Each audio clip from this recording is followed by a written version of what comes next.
Hello, Buff fans. Welcome to this week's Go Buff Sports Live Show. I'm your host, Hannah Howell. And I'm Aiden Glockner, also your host. What? Hannah, beautiful spring that we have today. I really don't miss the 70-degree weather that we had literally 24 hours ago. Honestly, Aiden, I'm sure the people going to disco line tonight agree with you. Nothing screams disco like a cold front and snow. Well, what does scream disco, though? All you need to know about CU sports this week. We're seeing green this Friday as one of CU's biggest donors made a record-breaking investment into the athletic department. Longtime donors Jeff Crawford and his wife Orsi committed $6 million to CU athletics over the next 3 years. Half of their gift will go to the newly named George Family Athletic Directors Fund, named for quasi-retired AD Rick George. The other half will be redirected to student athletes through the Crawford's Family Whole program, which started in 2021 to help CU manage the NIL era. Jeff is a real estate giant and CU grad who has long dedicated earnings to the university, but his cash influx on Friday was one of the largest in school history. Marquee teams hate to see the Buffaloes in the transfer portal. Colorado added 4 players, including an all-freshman and a freshman of the year from mid-major programs. The first commit was former Tulane guard and the aforementioned ACC freshman of the year, Michaelin Marshall. J.R. Payne's squad then added the other 3 on Tuesday. The Buffs signed former Big 12 guards K-State's Ania Foy and Utah's Brooke Walker. The final commit was forward Kira Reynolds, who earned all freshman honors with UT Arlington. Alongside those commits, Colorado's largest freshman contributor announced her return. Forward Logan Greer re-signed with the Buffs this week after earning all Big 12 freshman honors. While one Buff stays, another former Buff is moving on to greener pastures. Former forward Jade Masagayo signed a training camp invite with the Minnesota Lynx. She joins another former Buff in guard, Jalen Sherrod. Is Ralphie a Buffalo or a Bison? Well, for the new commit to Colorado, it doesn't matter. The men's team announced that on Friday, Noah Federson, a junior from North Dakota State, is leaving the Bison for the Buffaloes. The commitment comes just days after Colorado hosted him on Saturday for an official team visit. Federson, entering his senior year, averaged 10 points in the 2026 postseason to help his Bison to a Summit Conference championship. He was also named 6th Man of the Year of the Summit Conference and is shooting a reliable 53% so far in his career. The Wisconsin native stands at 6'10", much taller than me, and is a much-needed pickup at the center position for Tad Boyle and company after some notable departures earlier this month. Another player in the portal, Kendall Sanders, formerly of Utah, will be visiting Colorado early next week. As the school year comes to an end, Buffs have some football news to look forward to, as the theme nights for 2026 football season were released on Wednesday. The season will kick off in style at the home opener against Weber State, where the Buffs will pack the stands in white. From there, the energy builds with a stripe-out matchup against Texas Tech, followed by the Gold Rush celebration and family weekend game against Utah. Later in the season, the team will honor service members with a military appreciation theme during their game against Kansas State. And to wrap it all up, Senior Day against UCF will double as Fan Appreciation Day, giving the program a chance to give back to the fans who bring the spirit all season long. Well, Colorado's good old spring game was last Saturday, and it was filled with more SCO Buffs members than returning players. Coach Prime and company took to Folsom for about an hour to showcase all the bits and pieces it added this offseason. However, a returner will be at the helm in quarterback Julian Lewis. Harrison Simeon had instant takeaways from the day, while Jake Chow and Mason Davis had more on CU's outlook for 2026. Spring, a time to be renewed, and the Colorado Buffaloes feel just that way as the spring game, 4th under Coach Deion Sanders, is complete. A solid day of optimism, some creativity flashed by new offensive coordinator Brendan Marion, some leadership and some speed showed by wide receiver Daniel Scudero, and comfort from the future of the franchise, Julian Lewis, the quarterback. Had great plays today, had a little bit here and there where he could have done more, had some passes batted down, some overthrown balls, but overall he looked pretty good in the system. Didn't show too much of that creativity of the go-go, but you saw the elements of it. You saw the staples, the 2 running backs on his hip, the quick passes, the throws in space, and some solid runs as well from Damian Henderson, but also the defense making some plays as the scrimmage wound down. Mojo Williams, New Orleans native, the freshman cornerback, ended the day with an interception, and that was basically it. It's the glorified practice. You don't want to take anything too hard away from it, but this Buffaloes team looks much more connected than this 3-9 team that we saw last year, and they look much more comfortable around each other. They look to have a lot more fun. They look competitive, and while it may not be a Big 12 title winning team, it's certainly going to be a team that takes steps forward in the right direction to build something for Coach Prime at Colorado. And for the last time at Folsom Field, it's a beautiful day. Got to soak it in. I'm Harrison Simeon for ScoBuff Sports. Welcome into Buff Banter. My name is Jake Chow, joined here with Mason Davis. And we just watched the Buffaloes take Folsom Field in their spring game, Coach Prime's fourth one here in Boulder. And it looked like a pretty good one. Mason, what were your key takeaways from the spring game? Yeah, I think my first and biggest takeaway, Jake, we saw it in the very first play of the game, the new offensive go-go system coming here to Boulder, along with new offensive coordinator Brendan Marion. That first play, that trick play downfield, and then more throughout that first series, we saw speedsters getting into space, short opportunities, but turning it down into more, pushing it down the field, and then eventually setting up that long touchdown, for sure. Yeah, absolutely, and it feels like a bit of an extension of that Pat Shurmur offense that frustrated Buff fans throughout the entire season last year, and we knew it wasn't really living up to its potential. And Brendan Marion coming in, kind of revamping it, and really building it to a skill set that complements the players that are wearing the black and gold this year, like Julian Lewis. We saw him connect with Danny Scudero, who is another guy who will be big for this offense, and that kind of brings me into the second point, and a point that feels great about this team is Deion Sanders hit the transfer portal hard this year. Little continuity from last year. What are a few guys that you're looking forward to who are new in black and gold? Yeah, of course, Jake, in 2026, we're built through the transfer portal. So you touched on Danny Scudero, he's going to be awesome, but also someone like Damian Henderson in the backfield. We saw very good flashes from him in the spring game, navigating behind a new offensive line, navigating into space through defenders, creating big chunk plays. We're hoping to see more of that once the regular season comes around with a Deion Sanders football program in Colorado that really has never had that much of an established rushing game. I'd love to see more of that and have a nice balanced attack in addition to Marion's kind of outlet system. And then on the defense side of the ball, we have to mention Mr. Boo Carter coming over from the SEC school in Tennessee. We saw him flying around the field, making big plays, tackles, all over, disrupting that offense that Marion's putting out there. But it's good to see that balance and a real statement from the defense, someone new coming over. Yeah, absolutely. And then a guy I mentioned, Danny Scudero, but led FCS in passing or in receiving yards last year, and so he'll be a big addition for this Deion Sanders program. And then also the continuity. A lot of guys from Sacramento State, where Brendan Marion was the head coach, as you mentioned.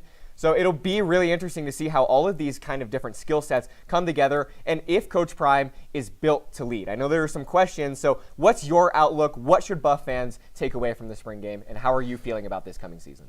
Yeah, at the end of the day, I think it comes down to I'm feeling optimistic. I was a part of Deion's press conference, and he was talking some medical issues, different things he's felt from the program, but I think especially compared to last season where it didn't go well. We saw a 3-9 season, but I think there's real things Buff fans should be excited about because there's change within the program, not just with the players, but with the coaching staff and with that outlook that Deion's putting out in front of the press conference, even here in the spring, not even far away from the season. There's still much more to build on, and I'm excited to see it because I think there's a lot of potential here. We saw it 2 years ago. They took a little of a gap, but I think we can respond, do better than 3-9, and put out a product that Buff fans will be more happy to see this year. Yeah, absolutely. I think there's many reasons to be optimistic on this Buff squad, but I'm a little worried about Deion. You know, he had some health issues.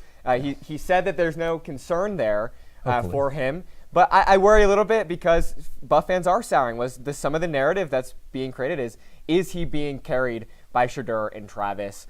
And I think this is a make-or-break season for Deion. If Buff fans don't see a bowl game, we could see, with the new athletic director, a new football head coach as well. But I agree with you. There's a lot of attacker Maddie Shoup led the game with 5 goals, and junior attacker Rachel Kennedy scored her second consecutive hat trick to carry the Buffaloes 10-5. The Buffaloes remain undefeated at home in the late season and stand 3-1 in conference play. The Buffaloes carried the momentum into a heated in-state rivalry game against number 18 Denver on Wednesday. Junior attacker Rachel Kennedy fueled CU with 5 goals, a new career high for her, and sophomore goalkeeper Elena O had 5 saves on the night. The DU men's hockey team was also in attendance with their shiny national championship trophy, but it wasn't enough to rally the Pios over the Buffs, who took a 9-6 win, as well as some bragging rights against another Colorado school. The lacrosse team is escaping the spring snow and heading to sunny California this weekend, where they will play the UC Davis Aggies. This will be the 10th lacrosse match ever between UC Davis and Colorado, where Colorado currently holds an undefeated 9-0 record against them. First draw in Northern California is set for 1 p.m. on Sunday, and you can catch the game on the UC Davis YouTube channel, where there's strangely 4 people currently waiting for the event 2 days out. Well, the Colorado Buffaloes women's soccer team hosted its annual Colorado Cup this past Saturday. Here is Max Friedel with the recap, direct from Prentup Field.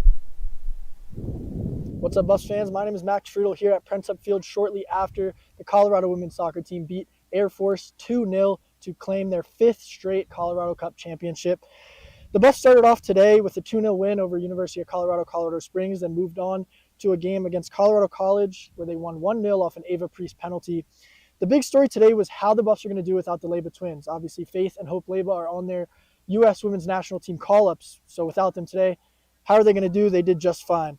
After the game, I talked with Ava Priest and Danny Sanchez. Ava said it's a great feeling that CU refuses to lose the Colorado Cup and now claiming their 5th straight. My name is Max Friedel, again, reporting for Scobo Sports. Colorado's tennis season has come to an end. They lost to both Baylor and TCU this past senior weekend, where Anya Nelson, Rix Vanderwerf, and Aya El Sayed all played their last games for the Buffs. The losses solidify CU's spot near the bottom of the Big 12, eliminating them from contention for the Big 12 championship. With the team being ranked 75th, there's also no way for them to make it into the 64-team NCAA championship. The final record for the team was 10-13, going 2-11 in conference play. Our esteemed colleague Colby Wyatt is devastated and already counting down the days until next season. In happier terms, though, the track and field team is traveling to California. The team will be spread out, attending 4 separate meets. The majority of the team is at the Brian Clay Invitational in Azusa, California, which includes sprints, long distance, and hammer throw. A few of our hurdlers and javelin throwers will be in Walnut at the Mount Sac Relay Meet. And the Long Beach and the Pacific Coast Invitationals will feature 7 athletes competing in various throwing events, the 400-meter and the 400-meter hurdles. There's less than a month for the team to hit their stride before the Big 12 championship meet. Welcome to Folsom Feud. I'm your host, Colby, here with 3 contestants today, Lincoln, Balin, and Kieran. Lincoln, start us off. I'll take game day etiquette for 200. All right. This is the best way to show respect during the CU fight song. What is standing, singing loud, and raising your hand in the hook 'em horn sign? Not what we're looking for. Balin, you have an answer? What is stand up, sing loud, and do the Ralphie horns? Correct. Balin, the board is yours. Give me tailgate traditions for 400. All right, here's the answer. The must-have item to wear on game day to show your Buff pride. Kieran? What is black and gold? That's correct. Nothing says school spirit like those 2 colors. Choose the next one. Let's do fan etiquette for 600. Fan etiquette. The proper response when you hear someone yell, "Go Buffs." What is Skull Buffs? Skull Buffs is right. Looks like we've got some true Buffs fans here. But thank you all for tuning in. Thank you to our contestants, and see you next time. Colorado Volleyball released its Big 12 schedule for 2026 after reaching the NCAA tournament last fall. Coach Jesse Mahoney, Buffaloes will kick off their conference slate at home against Utah on September 25th. They'll have a road-heavy October but finish the year largely in the CU Event Center, closing the season in Boulder against Iowa State. As a final tune-up before summer break, the Buffaloes have a doubleheader in Fort Collins against Denver and their big rivals, Colorado State. CU swept DU but struggled while battling for the Golden Spike last fall, taking 2 straight losses to CSU while winning just 1 set. It won't count in the history books, but there's never any shortage of intrigue in Rocky Mountain showdowns. First serve between the Buffs and the Pioneers is set for noon. Then they play the Rams directly after. The women's golf team has 1 more week to prepare for the Big 12 championship. The first round of the tournament begins on Thursday in Dallas, Texas. The second and third rounds will be played on Friday and Saturday, respectively. The Buffs head into the tournament ranked number 47 in the nation. A strong performance would see Colorado moving on to play in the NCAA Regional, starting on May 11th. The men's golf squad finished 6th out of 9 teams at the Thunderbird Intercollegiate on Saturday. The team shot 8 strokes under par, with junior Brandon Knight leading the way. He finished 6th individually at the tournament, shooting a team low 7 under. The New Mexico Lobos took home first place in Arizona, finishing 32 strokes under par. The Buffs will be back in action at the Big 12 Championship on April 27th. Men's lacrosse finishes its regular season in the Rocky Mountain Showdown this weekend. The Buffs are 7-8 heading into this weekend's matchup against the Rams, who are 6-9. Both squads are coming off back-to-back losses against number 1 Utah Valley and number 2 BYU. The The two rivals will face off at Kittredge Field on Saturday at 7 p.m. The game will be aired at the game's conclusion right here on Scobuff Sports. Well, the CU Buffs club baseball team lost their Rocky Mountain Showdown series 2-1 against the Colorado State Rams. Sophomore Richie Biberosh came up big in Game 3 with a walk-off home run to lift the Buffs to an 8-5 win. Before that, however, the Rams were able to secure 2 wins to open the series behind strong leadoff hitting from Ryan Lay and 5 strikeouts from pitcher Chase Ambuel. Colorado now looks to host Wyoming. The last time they played, CU swept the Cowboys, and now they're in for another 3-game rivalry series starting tomorrow at 3, right here on Scobuff Sports. Men's Division II hockey has a couple players in action this weekend in the Big Mountain Hockey Conference All-Star Game. The conference champions Buffs are sending 12 players to the game in Littleton on Saturday. Freshman phenom Brick Fisher will captain the Frosted Mugs team and is joined by Caleb Allen, Calvin Stone, Connor Smithberger, and David Lefkus. Team Locomotive will have CU captain Isaac Neffs, Gage Perry, Will Hadrick, Dominic Alexandrov, Corey DePonio, and Harrison Smith. The game is set at 4:45 tomorrow and will be streamed live on the BMHC YouTube channel.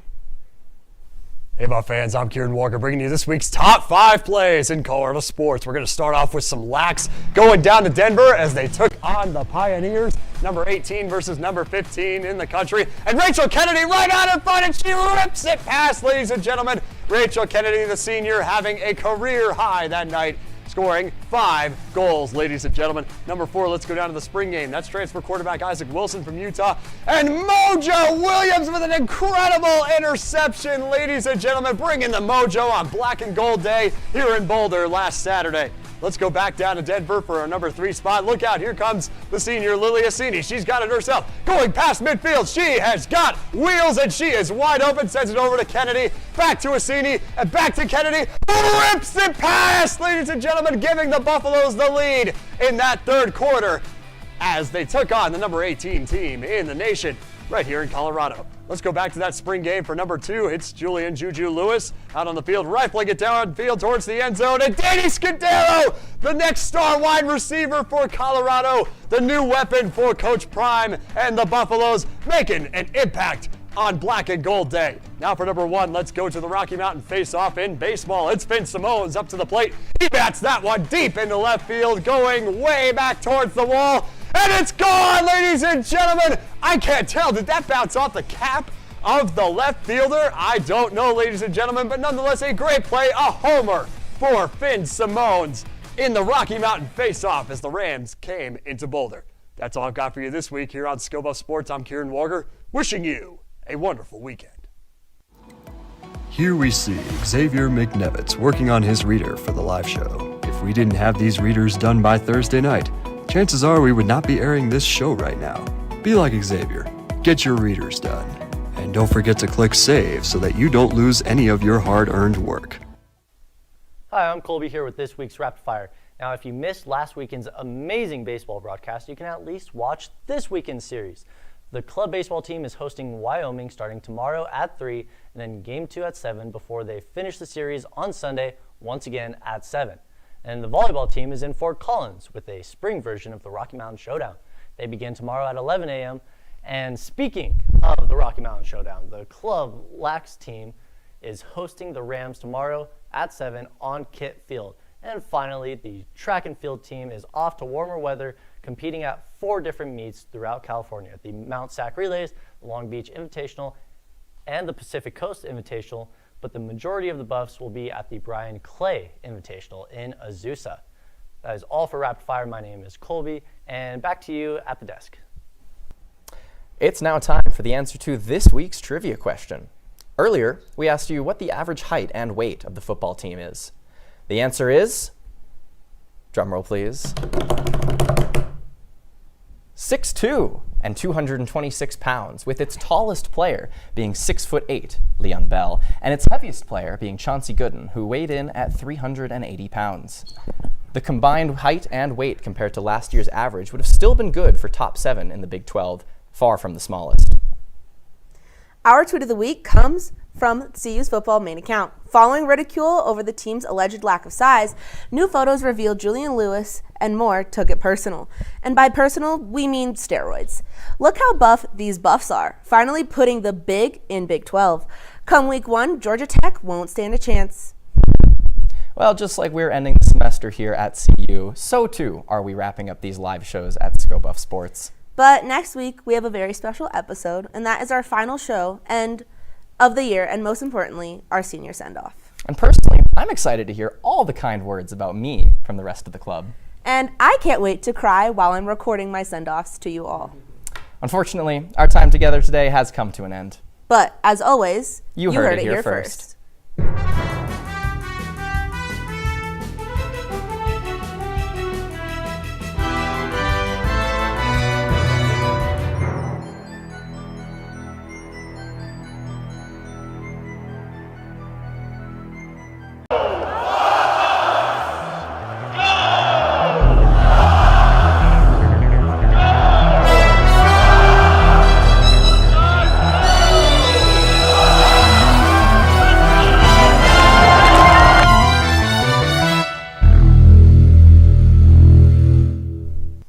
Hello, Buff fans. Welcome to this week's ScoBuff Sports Live Show. I'm your host, Hannah Howell. And I'm Aiden Glockner, also your host. What? Hannah, beautiful spring that we have today. I really don't miss the 70-degree weather that we had literally 24 hours ago. Honestly, Aiden, I'm sure the people going to disco line tonight agree with you. Nothing screams disco like a cold front and snow. Well, what does scream disco, though? All you need to know about CU sports this week. We're seeing green this Friday as one of CU's biggest donors made a record-breaking investment into the athletic department. Longtime donors Jeff Crawford and his wife Orsi committed $6 million to CU athletics over the next 3 years. Half of their gift will go to the newly named George Family Athletic Directors Fund, named for quasi-retired AD Rick George. The other half will be redirected to student athletes through the Crawford's Family Whole program, which started in 2021 to help CU manage the NIL era. Jeff is a real estate giant and CU grad who has long dedicated earnings to the university, but his cash influx on Friday was one of the largest in school history. Marquee teams hate to see the Buffaloes in the transfer portal. Colorado added 4 players, including an all-freshman and a freshman of the year from mid-major programs. The first commit was former Tulane guard and the aforementioned ACC freshman of the year, Michaelin Marshall. J.R. Payne's squad then added the other 3 on Tuesday. The Buffs signed former Big 12 guards K-State's Ania Foy and Utah's Brooke Walker. The final commit was forward Kira Reynolds, who earned all freshman honors with UT Arlington. Alongside those commits, Colorado's largest freshman contributor announced her return. Forward Logan Greer re-signed with the Buffs this week after earning all Big 12 freshman honors. While one Buff stays, another former Buff is moving on to greener pastures. Former forward Jade Masagallo signed a training camp invite with the Minnesota Lynx. She joins another former Buff in guard, Jalen Sherrod. Is Ralphie a Buffalo or a Bison? Well, for the new commit to Colorado, it doesn't matter. The men's team announced that on Friday, Noah Federson, a junior from North Dakota State, is leaving the Bison for the Buffaloes. The commitment comes just days after Colorado hosted him on Saturday for an official team visit. Federson, entering his senior year, averaged 10 points in the 2026 postseason to help his Bison to a Summit Conference championship. He was also named 6th Man of the Year of the Summit Conference and is shooting a reliable 53% so far in his career. The Wisconsin native stands at 6'10", much taller than me, and is a much-needed pickup at the center position for Tad Boyle and company after some notable departures earlier this month. Another player in the portal, Kendall Sanders, formerly of Utah, will be visiting Colorado early next week. As the school year comes to an end, Buffs have some football news to look forward to, as the theme nights for 2026 football season were released on Wednesday. The season will kick off in style at the home opener against Weber State, where the Buffs will pack the stands in white. From there, the energy builds with a stripe-out matchup against Texas Tech, followed by the Gold Rush celebration and family weekend game against Utah. Later in the season, the team will honor service members with a military appreciation theme during their game against Kansas State. And to wrap it all up, Senior Day against UCF will double as Fan Appreciation Day, giving the program a chance to give back to the fans who bring the spirit all season long. Well, Colorado's good old spring game was last Saturday, and it was filled with more ScoBuffs members than returning players. Coach Prime and company took to Folsom for about an hour to showcase all the bits and pieces it added this offseason. However, a returner will be at the helm in quarterback Julian Lewis. Harrison Simeon had instant takeaways from the day, while Jake Chow and Mason Davis had more on CU's outlook for 2026. Spring, a time to be renewed, and the Colorado Buffaloes feel just that way as the spring game, fourth under Coach Deion Sanders, is complete. A solid day of optimism, some creativity flashed by new offensive coordinator Brendan Marion, some leadership and some speed showed by wide receiver Daniel Scudero, and comfort from the future of the franchise, Julian Lewis, the quarterback. Had great plays today, had a little bit here and there where he could have done more, had some passes batted down, some overthrown balls, but overall he looked pretty good in the system. Didn't show too much of that creativity of the go-go, but you saw the elements of it. You saw the staples, the two running backs on his hip, the quick passes, the throws in space, and some solid runs as well from Damian Henderson, but also the defense making some plays as the scrimmage wound down. Mojo Williams, New Orleans native, the freshman cornerback, ended the day with an interception, and that was basically it. It's the glorified practice. You don't want to take anything too hard away from it, but this Buffaloes team looks much more connected than this 3-9 team that we saw last year, and they look much more comfortable around each other. They look to have a lot more fun. They look competitive, and while it may not be a Big 12 title-winning team, it's certainly going to be a team that takes steps forward in the right direction to build something for Coach Prime at Colorado. And for the last time at Folsom Field, it's a beautiful day. Got to soak it in. I'm Harrison Simeon for Buff Sports. Welcome into Buff Banter. My name is Jake Chow, joined here with Mason Davis. And we just watched the Buffaloes take Folsom Field in their spring game, Coach Prime's fourth one here in Boulder. And it looked like a pretty good one. Mason, what were your key takeaways from the spring game? Yeah, I think my first and biggest takeaway, Jake, we saw it on the very first play of the game, the new offensive go-go system coming here to Boulder, along with new offensive coordinator Brendan Marion.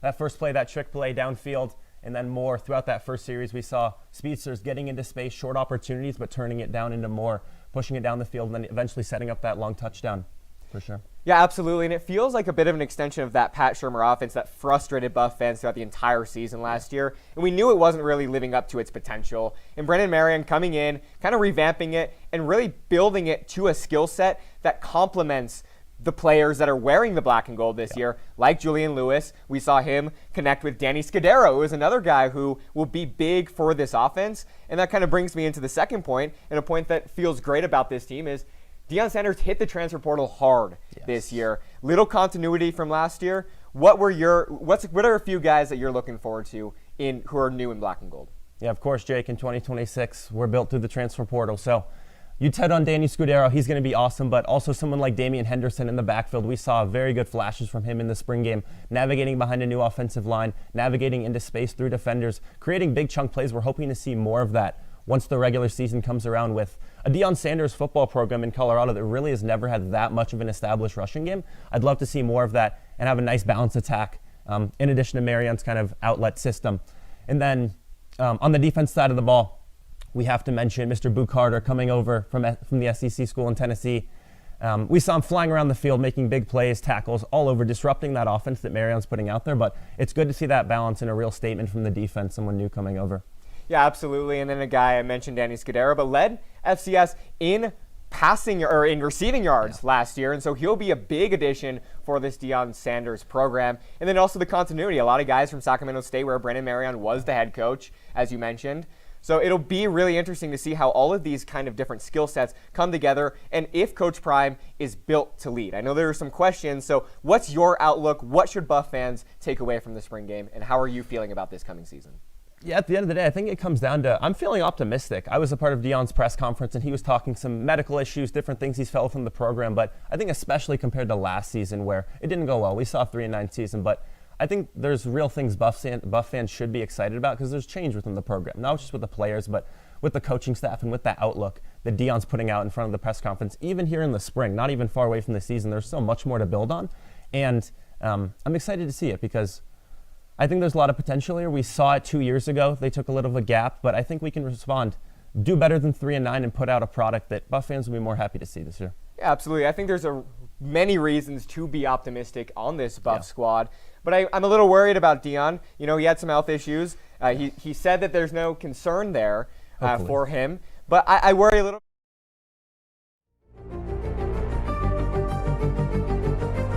Should I give it down? It's a Good evening. Carpenter Park. We have got a good one here tonight. It is the Colorado Buffaloes all the way down from the Atlantic coast.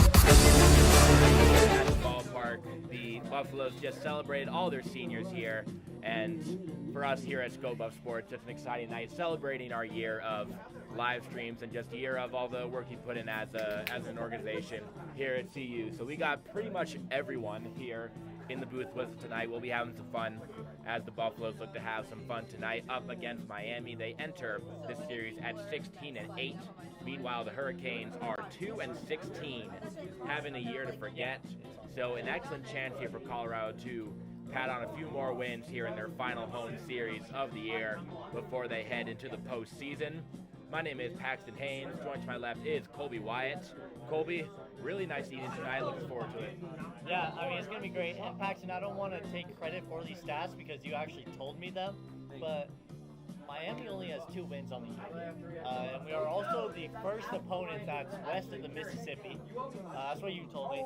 So I'm going to assume they're true, but both stats pretty crazy for Miami here, and that just kind of makes things all the more exciting. You know, Miami wants to go on a bang. Colorado, of course, they just want to close out the season kind of cleanly. So there's a lot to look forward to. The Miami uniforms are not what I expected. I don't know if I love them. You know, I believe that they are replicas of the Cincinnati Reds. Yeah, the black ones? Yep, those black ones, exactly. I think you're right. As for the lineups tonight, it is senior night, so to start the game at least, it is an all-senior lineup. And what we have got right now for the Buffaloes is about the most diabolical starting 9 I've ever seen this team roll out. In left field, we have the P.O. Peter Nickerson starting. In center is Hoffman, as always. That's nothing unusual. In right field is Rishi Nair, who is moving way back into the green grass from his typical first base position. At third is Will Shine, another PO, getting a start at the hot corner. Finn Simone's that short, no surprise there. Bryce Smith, the senior, getting a start here in the fall.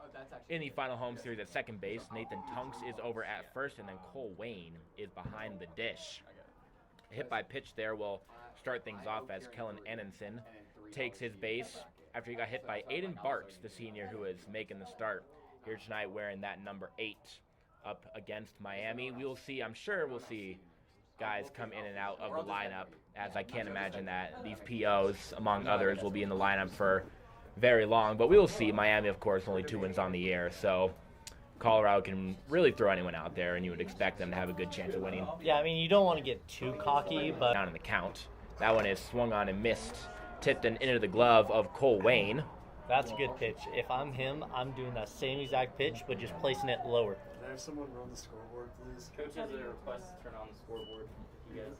Yeah. The only one that knows how to, I think, is Quinn. Yeah, I know how to. Do you want to take the? Bartz Still got some slack. Do you want to take it? looks in, waiting to pitch, taking his time up there. Now he comes home, and it's in there for a strike on the fastball. You know, I think he listened to me. I think that was more or less the same pitch, just a little lower, and it works. So now the count, we're still getting our scoreboard up and running here. It's been a little bit of a sluggish start, I guess you could say, here to senior night, of course, with the opponent being not quite to the quality that you would expect, as that he is out at first base. A good tag put on by Nathan Tunks and the toss over from Aiden Bartz. So that is 1 down here in the first, and now the bases are empty. Well, and that was just a great pickoff attempt. Bartz put it like right where it needed to be, to where Tunks didn't have to really move his glove much at all. He just placed it right kind of on the ground, but not too far down. Great location. So Barron is going to call time to clarify the count. 2-2 is the count. Nice. Bart's now in the full windup. 2-2. Here. Swung on and missed. Aiden Bart's got with the fastball 3 consecutive, and he retires Barron, 2 outs. And that pitch right there just worked for him. What would you call that? Maybe a little slider just on the outside part of the plate? I mean, he threw that 3 times in a row, and it worked every time. A little bit of a sinker, I guess you could. Yeah, usually sinkers, they go the other way, though. Right, but maybe like a two-seamer? Two-seamers also go the other way. I don't think it was fastball. It had a little bit of drop to it. Two-seam? It's a Well, little... no, it's- a two-seam goes towards the batter. For like a righty, it'd go towards the righty batter. Wouldn't it? Yeah. Logan Carter is at the dish now for the Hurricanes, wearing number 1 and in center field tonight. He is down in the count 0-1, foul tipping that last pitch.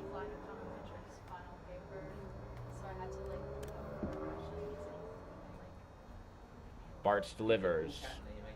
That one is definitely a that's a curveball. curve. Yeah, we can diagnose that one. That one fell off the table. Man, not to get too fancy here, but that looked like a classic 12-6 curve, just that straight down drop movement, a lot of vertical movement. So now way ahead in the count is Aiden Bartz.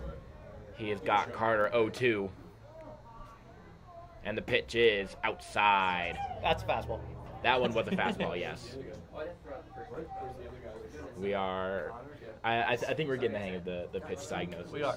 It's a little hard. We actually, in real life, for the first time really this season I've seen, we've got actually a pitch tracker down behind home plate attached to that enormous metal pole that obstructs the view. As Logan Carter goes down on strikes, he swings over that one, and it is a 1-2-3 inning. A little bit of an odd way getting there. It was hit by pitch, then picked off at first. 2 Ks followed it up, and that'll do it for the top of the first. Buffs offense coming up next.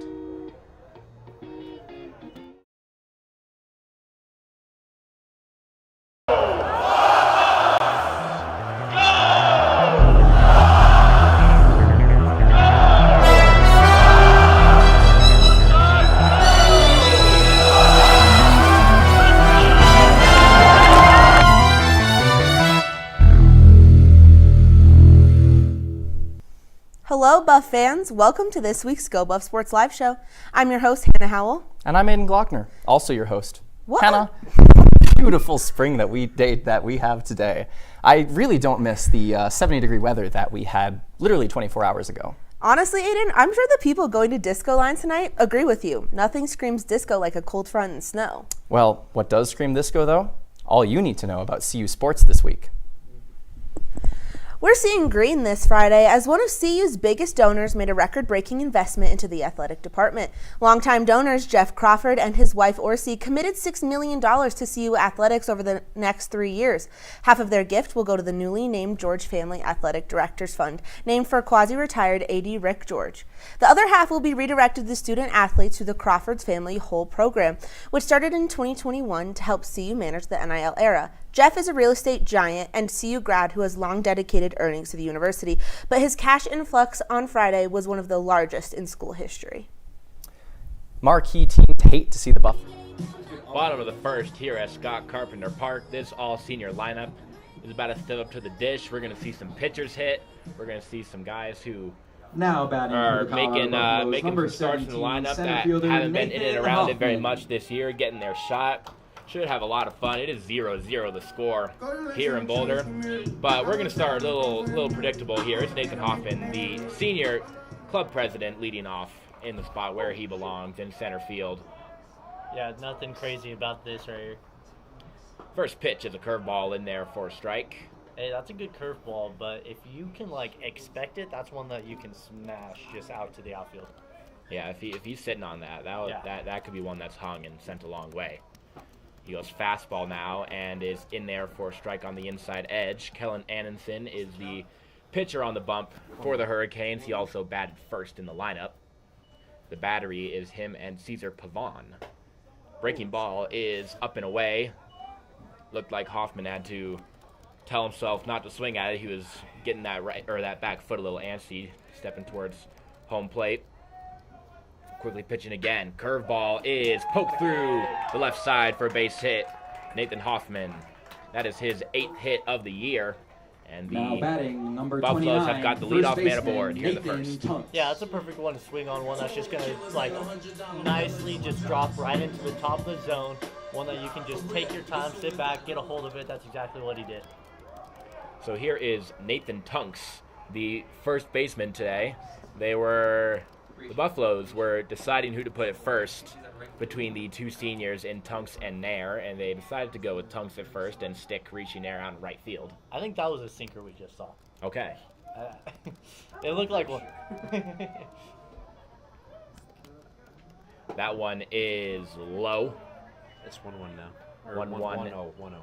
One. Wait. Oh no, it's 1-1. Oh yeah. Yep. 1-1 is the count to Nathan Tunks. Hoffman is over at first. Southpaw delivers, and that one is in the dirt for another ball. 2-1's the count.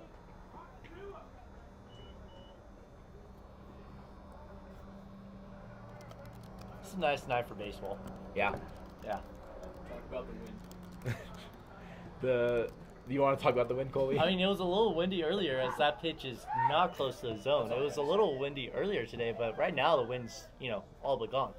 Great analysis. It actually has been the nicest right now. That has been all day. Yeah. Fire warning. 3-1 is the count to Nathan Tunks. The pitch is swung on and missed early. Had just enough drop on it to get past Tunks. That's a good pitch. Tunks is swinging an older generation goods 2-piece. That's a really nice bat that he's got. He fouls off that one with it. That is a classic bat that he's swinging right now. One that just had it. One of those like gems, those relics, if you will, that everyone at some point played on a team with a guy who had with 4 guys who had that exact bat. 5 guys. I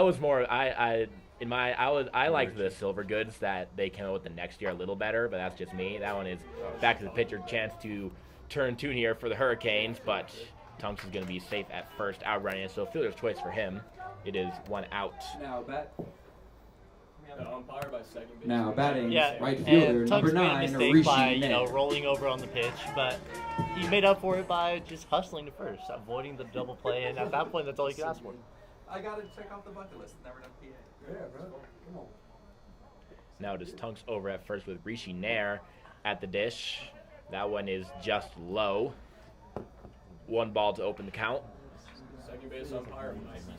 Nair is batting 133 this year, but he has still been up in that top half of the lineup consistently. He fouls it back into the netting.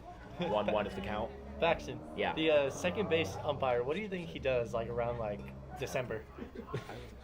He's busy on December 25th. Do you think he's I don't know, maybe somewhere colder, just spitballing here the North Pole? He's preoccupied on the Christmas Eve. Yeah, do you think he has a lot to do Christmas Day, around those night hours? Interesting. He looks like a Nick to me. If I were to put like a name to the face. Maybe that's short for Nicholas. Right. Yeah. I didn't know that he was that much of a baseball fan. Well, I mean, there's a lot he's a fan of. I guess, theoretically, Santa Claus should be the best umpire of all time, right? Because he knows when you're lying. Right, yeah. He knows when you've been good or bad. He sees you when you're sleeping and awake. I don't know how that translates, but it's no with Santa Claus as a field ump, it's no nonsense because you better be good for goodness sake. Well, cause, right? Yeah, and because the first baseman will say the runner's out, and he just knows what's going on. Right. That one is a nice piece out to left field, kind of dying in the shallow area, but getting under it in time is Anthony Rico to make the grab. Shortstop, 2 outs. number 15, Finn Looked like Nair got a little more under it than I thought, and it died pretty quickly in the outfield. So 2 outs, and it brings up Finn Simone. Nice.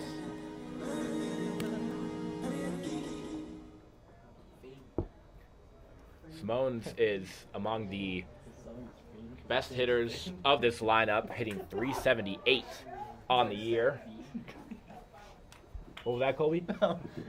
No, I just realized his walk-up song is Fiend because his name is Finn. They sound similar. It's just yeah. Do you think that Travis Scott and Playboi Carti named the song after Finn Simone's? Oh man, they might. Well, no, because I thought they named it after Zach Veen. Because Veen and Fiend, I thought it was after Zach Veen. I have not heard about that. No, you're not a Zach Veen fan, is No, what I'm hearing. Okay. Wow. I can't say I'm really familiar with the guy actually. Wow. my opinion, it kind of changed with you. Yeah, Paxton, I don't know why you're saying that in Colorado territory. That's dangerous. Yeah.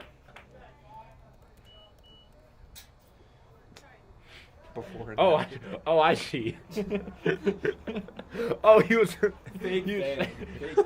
I'm a Tigers fan. I'm not like I don't. Yeah, he's batting 118. No, he's not even on the team. Yeah. He's a minor leaguer. Last year he batted 118. That's when he was smoking. Now he's off it. Yeah. Look at him now. Look, Dad. Wait, yeah. Look at the difference. This is that. Oh, I see. My dad, I see. When my dad first looked at him, he called him beefcake. Beefcake. I don't know how I felt about Oh, that. it's not touchscreen. Yeah. Oh. That's in car territory. Oh! That one might have hit a car. No, it hit a car. What is that? Is that? CRV. Don't kill our That's a CRV. It bounced right off the You see CRV. the angle it hit though? It hit like a sharp little 90. Yeah, yeah. I think we gotta have a parking lot cam, at least one. I mean, we'll have parking lot cam next year. Oh, that's Simone's pokes it out to left field. That's going to get down in front of Rico. A base hit for the shortstop.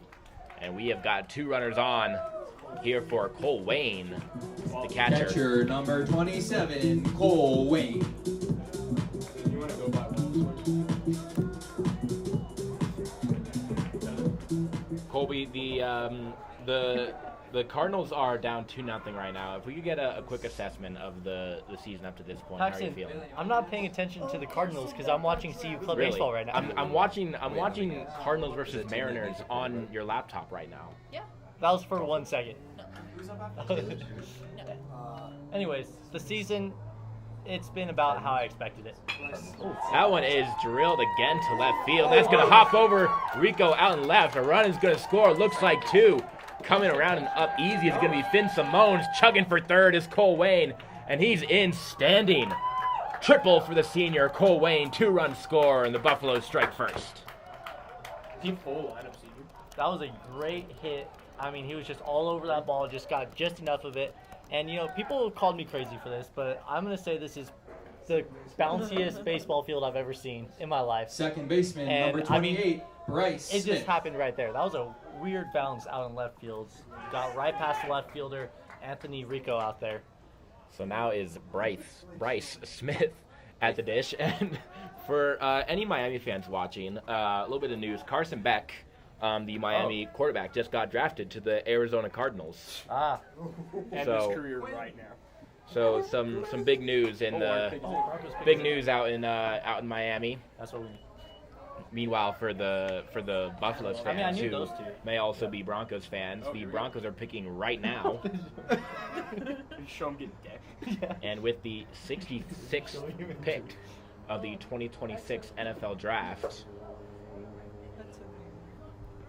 Carson Beck's a joke. the Denver Broncos are waiting to make their pick. It's set selection for about 30 seconds now. 1-2 is the count to Smith. Ooh, That one got is it. fouled off and into the net.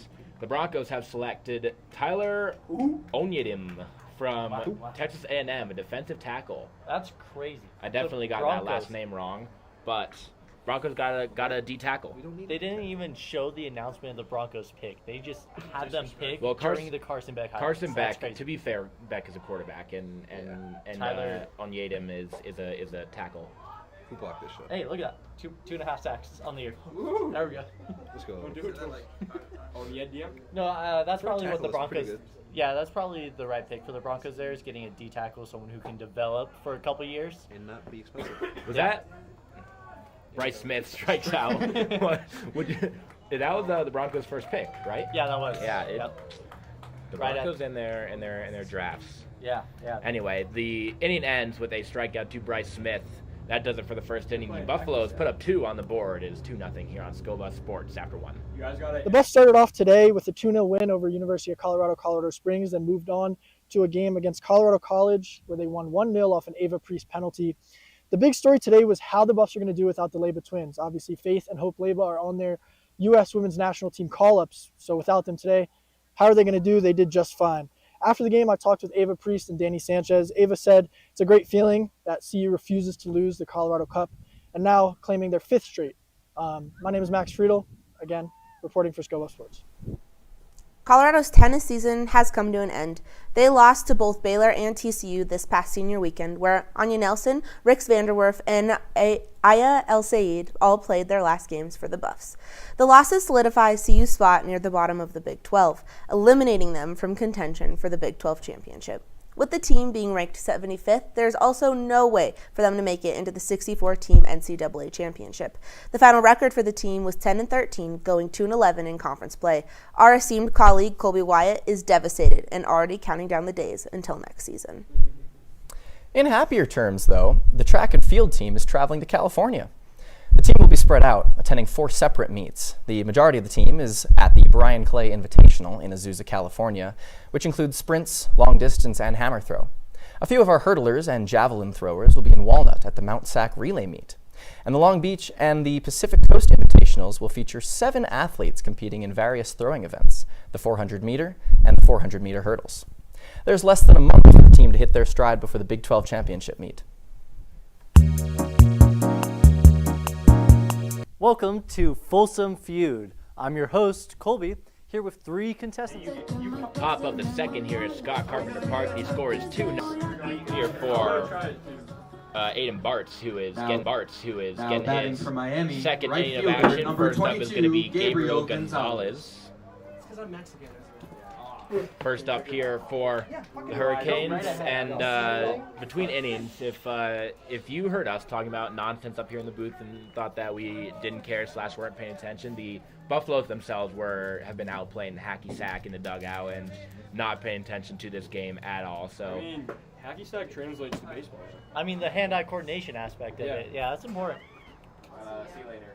But regardless, we will pay attention to some baseball now, as here is Aiden Bartz on the bump to Gonzalez, who's got a 1-0 count.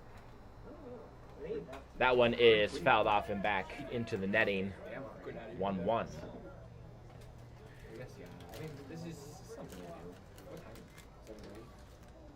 So Colby, the Cardinals just hit a 2-run single. Yeah, they did. So I don't believe that you answered the question in the bottom of the first. Your assessment of the year so far. It's what I expected. You know, everybody expected us to be like one of the worst teams. I knew this is about where we would be. And that one is not gonna happen, as Gabriel Gonzalez went off the end of the bat. It just trickled by second base, and over at second, Bryce Smith couldn't quite get there in time to make a nice grab and make the play. So runner on here for the Hurricanes. You know, and sometimes as an infielder, you can't always make the out, but you can keep the ball in the infield, and so that's what we saw right there. Anyways, Cardinals. I mean, Yes. you know, we're winning record right now. I'm gonna be honest. I'm not sure I see that carrying out through the whole end of the year, but you know, we're looking good for the future. That one is chopped over to third. Will Shine, the pitcher, is going to get a play. Throw to first is not in time. And it was a close one. The dugout wanted it.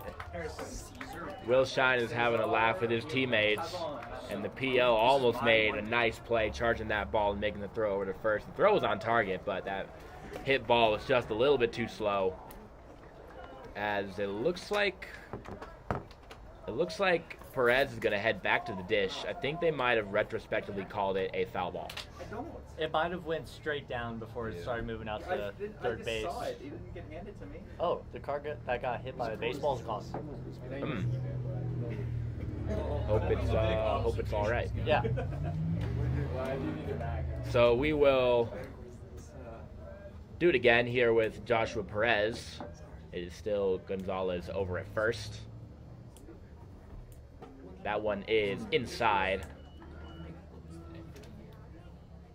The count is 2-1.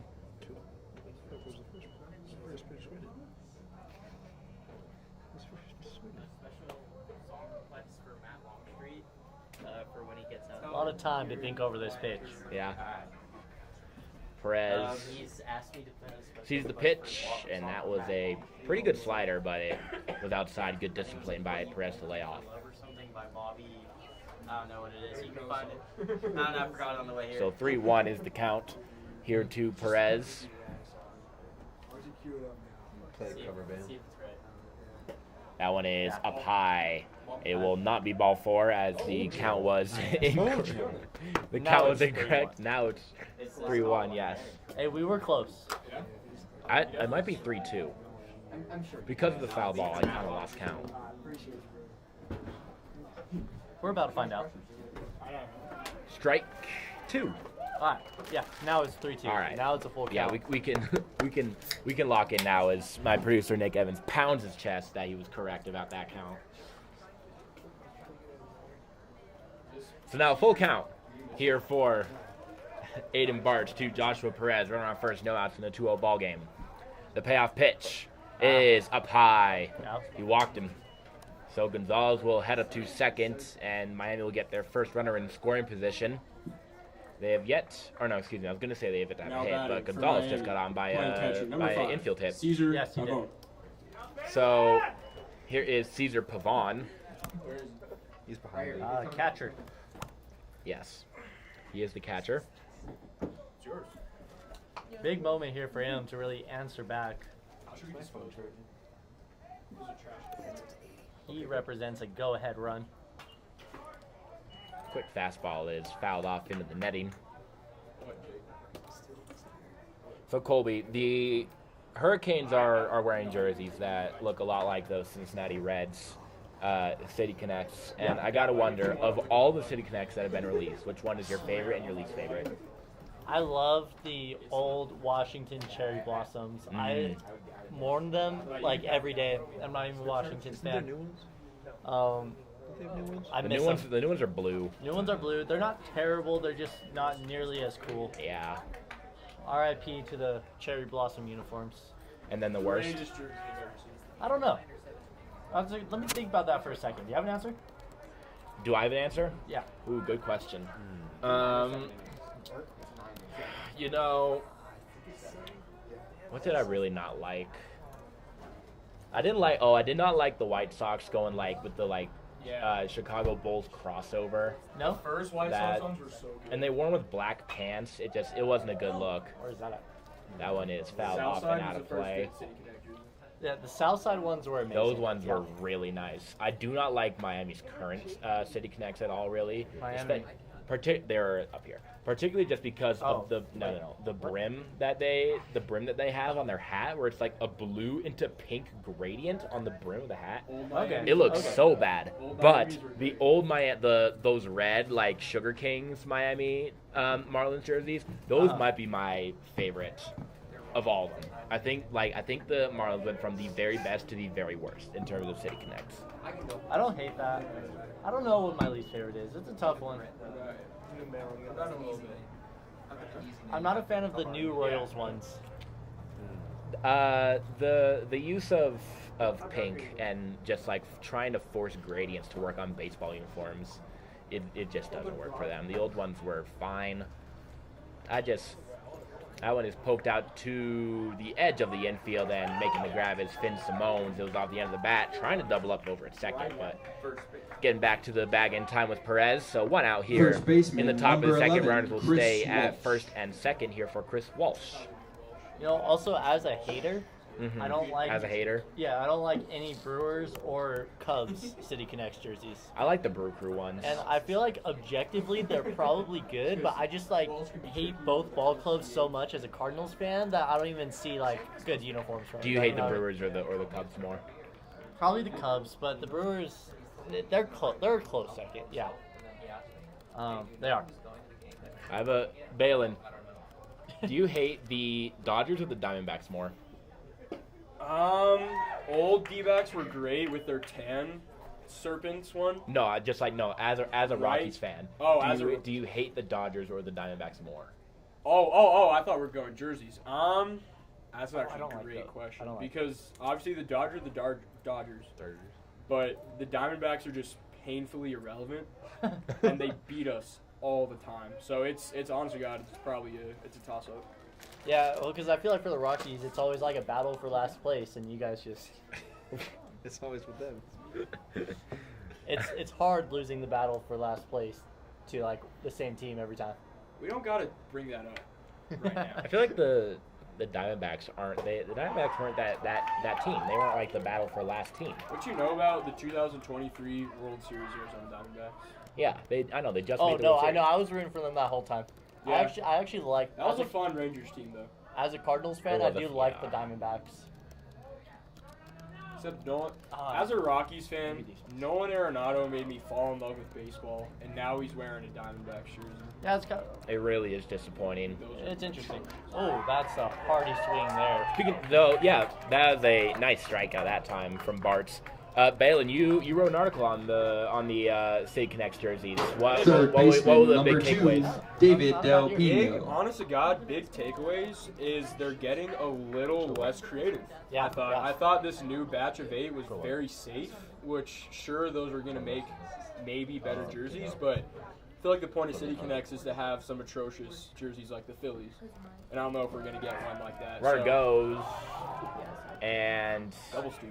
Both of them are going to be upstanding, so now runners at second and third here with 2 outs. The best one was the Atlanta Braves, and it's not a debate. The baby blue ones? Yeah, the new ones? Yeah. Not the pullovers. Yeah. See, like City Connects have gone from like something like truly special, like incorporating like the city, like the city's soul into them, to just kind of like normal alternatives now. Sure.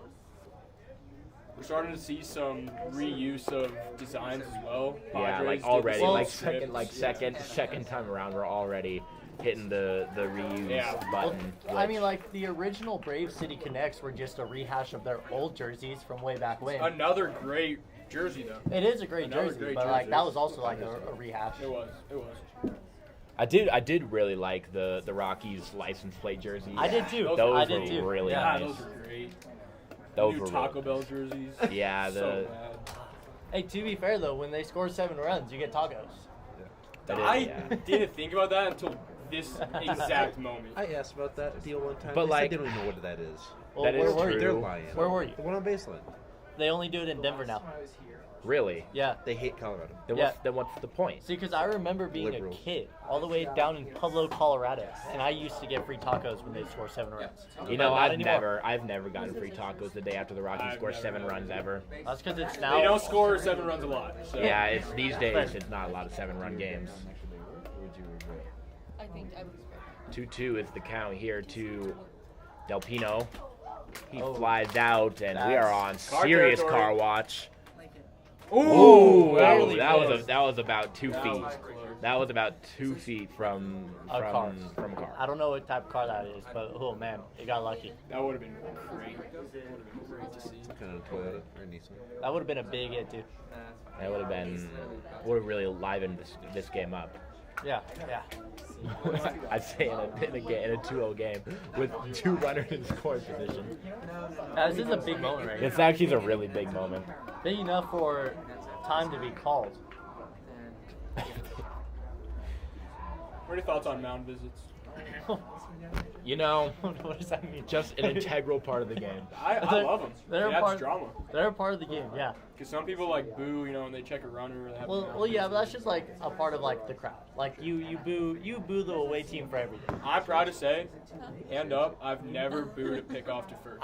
I also have never. Yeah, I probably have. Yeah, we've literally done it together. I don't. Okay. I don't like booing a pickoff to first. You have to. I'm not you gonna want to lie. be included too. I do like it just because it's like you get FOMO when they boo without you. Yeah. No, like my dad used to hate the wave. Oh, I love the wave. Because he thought it took away from the game, but everybody was doing it, and I had to sit still because my dad didn't like it. Actually, it was a rough. I'm fully serious. Oh man, bases are packed. Yeah, walk there to Del Pino. Left fielder number 27, Anthony Rico. And so to the 9 hole we go with Anthony Rico out in left field, who had that tough play on the gnarly hop out in left field where it hopped over and then 2 runs scored because of it. Now the chance to make up for it at the dish. Now, this is what defines teams right here. 2 outs, big moment, and it's your 9th batter up to the plate. Great teams, the 9th batter is getting a hit right here. Bad teams, we're moving on. Well, the Hurricanes are 2-16 this year, so Well, I mean, they are 2-16. they might turn it around. Rough year for the Hurricanes. Rough year for the Hurricanes, but You know, that's actually kind of ironic because, I mean, because of global warming, hurricanes are more powerful than ever. We're opening that page right now. Okay. We can talk Colby, about what are it. your thoughts on a team being named after a natural disaster?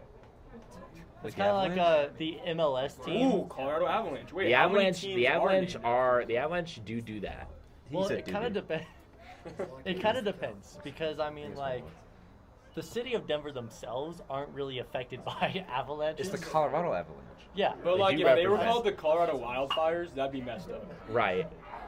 Calgary's Nice play over at second base by Bryce Smith. CU's dugout is pumped up.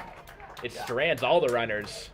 And it is going to stay 2-0 here after the top of the second. Buffalo's offense coming next on Scobo Sports. In their spring game, Coach Prime's fourth one here in Boulder, and it looked like a pretty good one. Mason, what were your key takeaways from the spring game? Yeah, I think my first and biggest takeaway, Jake, we saw it on the very first play of the game, the new offensive go-go system coming here to Boulder, along with new offensive coordinator Brendan Marion. That first play, that trick play downfield, and then more throughout that first series, we saw speedsters getting into space, short opportunities, but turning it down into more, pushing it down the field, and then eventually setting up that long touchdown, for sure. Yeah, absolutely, and it feels like a bit of an extension of that Pat Shurmur offense that frustrated Buff fans throughout the entire season last year, and we knew it wasn't really living up to its potential. And Brendan Marion coming in, kind of revamping it, and really building it to a skill set that complements the players that are wearing the black and gold this year, like Julian Lewis. We saw him connect with Danny Scudero, who is another guy who will be big for this offense. And that kind of brings me into the second point, and a point that feels great about this team is Deion Sanders hit the transfer portal hard this year. Little continuity from last year. What are a few guys that you're looking forward to who are new in black and gold? Yeah, of course, Jake, in 2026, we're built through the transfer portal. So you Ted on Danny Scudero, he's going to be awesome, but also someone like Damian Henderson in the backfield. We saw very good flashes from him in the spring game, navigating behind a new offensive line, navigating into space through defenders, creating big chunk plays. We're hoping to see more of that once the regular season comes around with a Deion Sanders football program in Colorado that really has never had that much of an established rushing game. I'd love to see more of that and have a nice balanced attack in addition to Marion's kind of outlet system. And then on the defense side of the ball, we have to mention Mr. Boo Carter coming over from the SEC school in Tennessee. We saw him flying around the field, making big plays, tackles, all over, disrupting that offense that Marion's putting out there. But it's good to see that balance and a real statement from the defense, someone new coming over. Yeah, absolutely. And then a guy, I mentioned Danny Scudero, but led FCS in passing. Back in Boulder, it is 2-0 the score. Here for the bottom of the second, Peter Nickerson is at the dish for the Buffaloes. The PO getting some cuts in with no batting gloves, got the one-piece goods, and he takes a breaking ball. No, that is the one-piece goods. Colby, Oh, sorry, I didn't hear you say that. Sorry, guys, I'm blind. 0-1 is the count. He checks that swing, and they're going to say he did not go. I feel like, of respect to the game, if you're going no gloves, you got to go wooden bat. See, that's kind of what my Just out thought of process respect. was. Just out of respect. You know? From my playing days, I loved swinging wood. Really? Like way more than metal. There was one kid that I played. Oh, it chopped up, and it's a base hit for the pitcher, Peter Nickerson. He's going to turn into a hustle double. He's chugging for second, and he is in, standing up. Wow. Hustle double for Peter Nickerson. And the Buffs have got one on in scoring position here in the bottom of the second. Third baseman, number 10, I mean, Will when a Shine. ball like slowly trickles into center field like that, and the center fielder's not going to rush it, he leaves the door open for that exactly to happen. As I was saying, there's one kid in my Little League pitch that always used a wooden bat, and he struck out every single time. But that one is drilled out to left center field. Will Shine is going to get to the wall. Here comes Peter Nickerson. Shine round second. He's going to stay there. RBI double for the PO. Will Shine. And it's 3-0 Colorado. Hey, and just like that, Colorado has the opportunity to really open this game up. I mean, 0 outs, and there's already a lot of momentum just in this inning going on. Designated hitter, number 23, Matt Longstreet. So now the question comes up. Does Will Shine get more at-bats this season? Well, why not? I mean, there's only, including this one, 4 games left. But Good call. There's a whole rabbit hole to go into about each team's double celebration. Yeah. Mm-hmm. Yeah, oh yeah. Listen, the Rockies got the skiing one. Right idea, wrong. It's bad execution. It looks stupid. They're always like just wiggling. They just go like this. Mm-hmm. It doesn't look right. I'm not a fan of it. You know what I really liked back when they were kind of bad for back when they were kind of like really bad for the first time since making those back-to-back wild card appearances with like the Chupacabra thing they did. Yeah, that was fun. That was sick.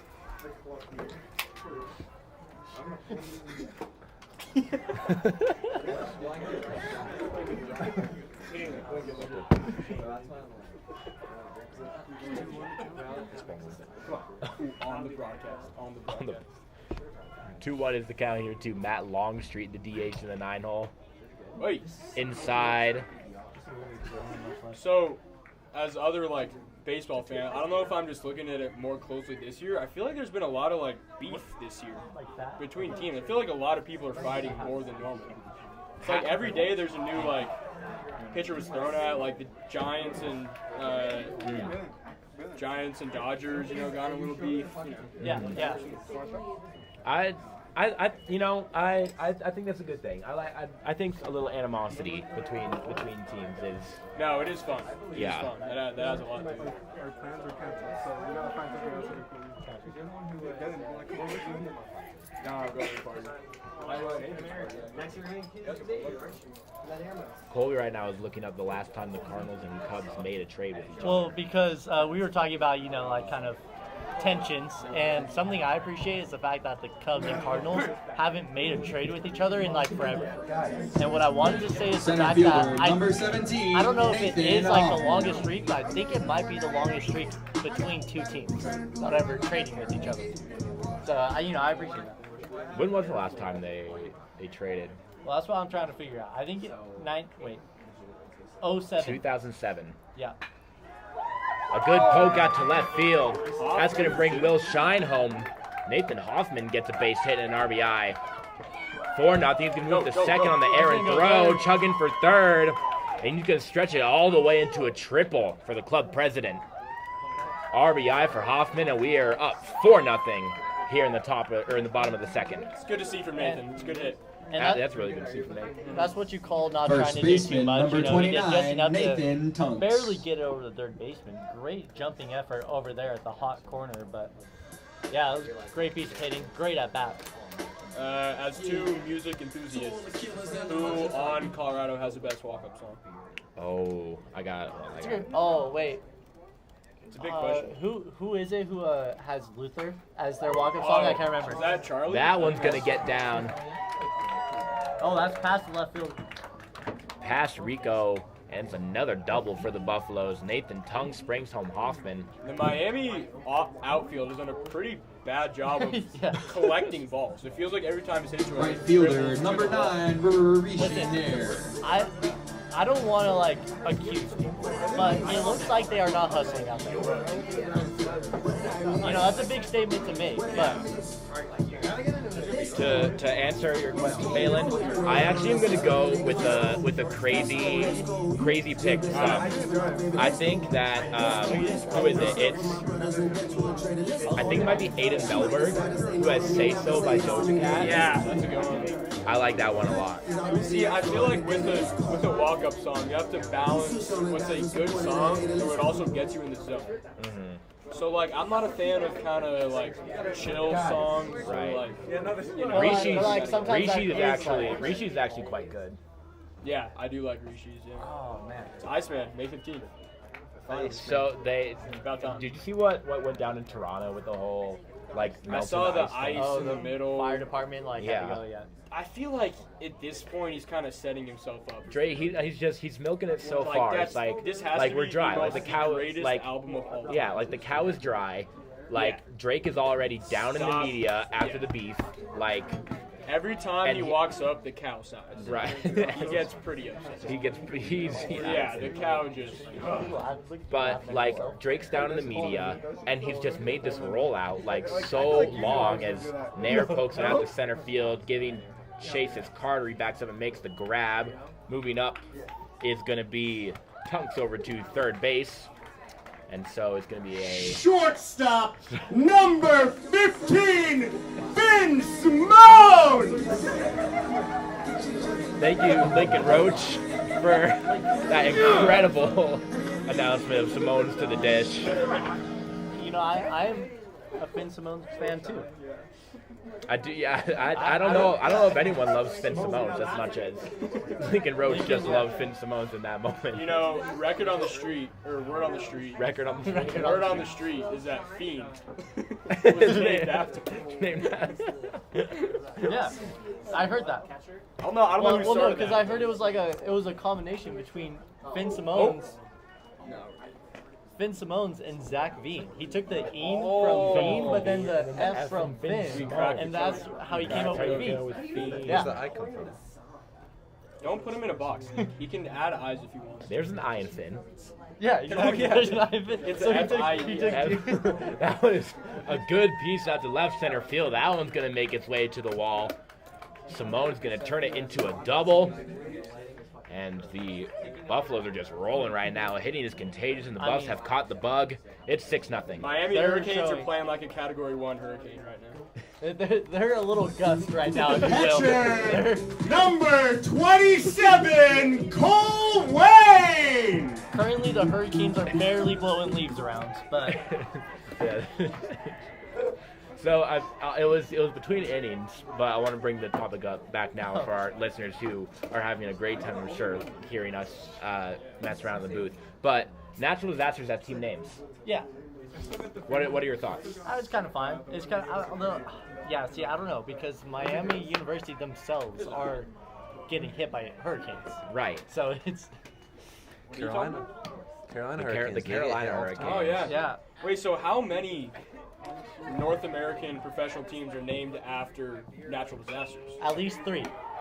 So before we answer that, Cole Wayne went opposite field, and that's going to be another RBI for the Buffaloes. Make it 7. Make it There's got to 7. be a tornado Free tacos somewhere. Tulsa's The- logo is a tornado, but then yeah, this is the- a hurricane. And the Iowa State, the Cyclones.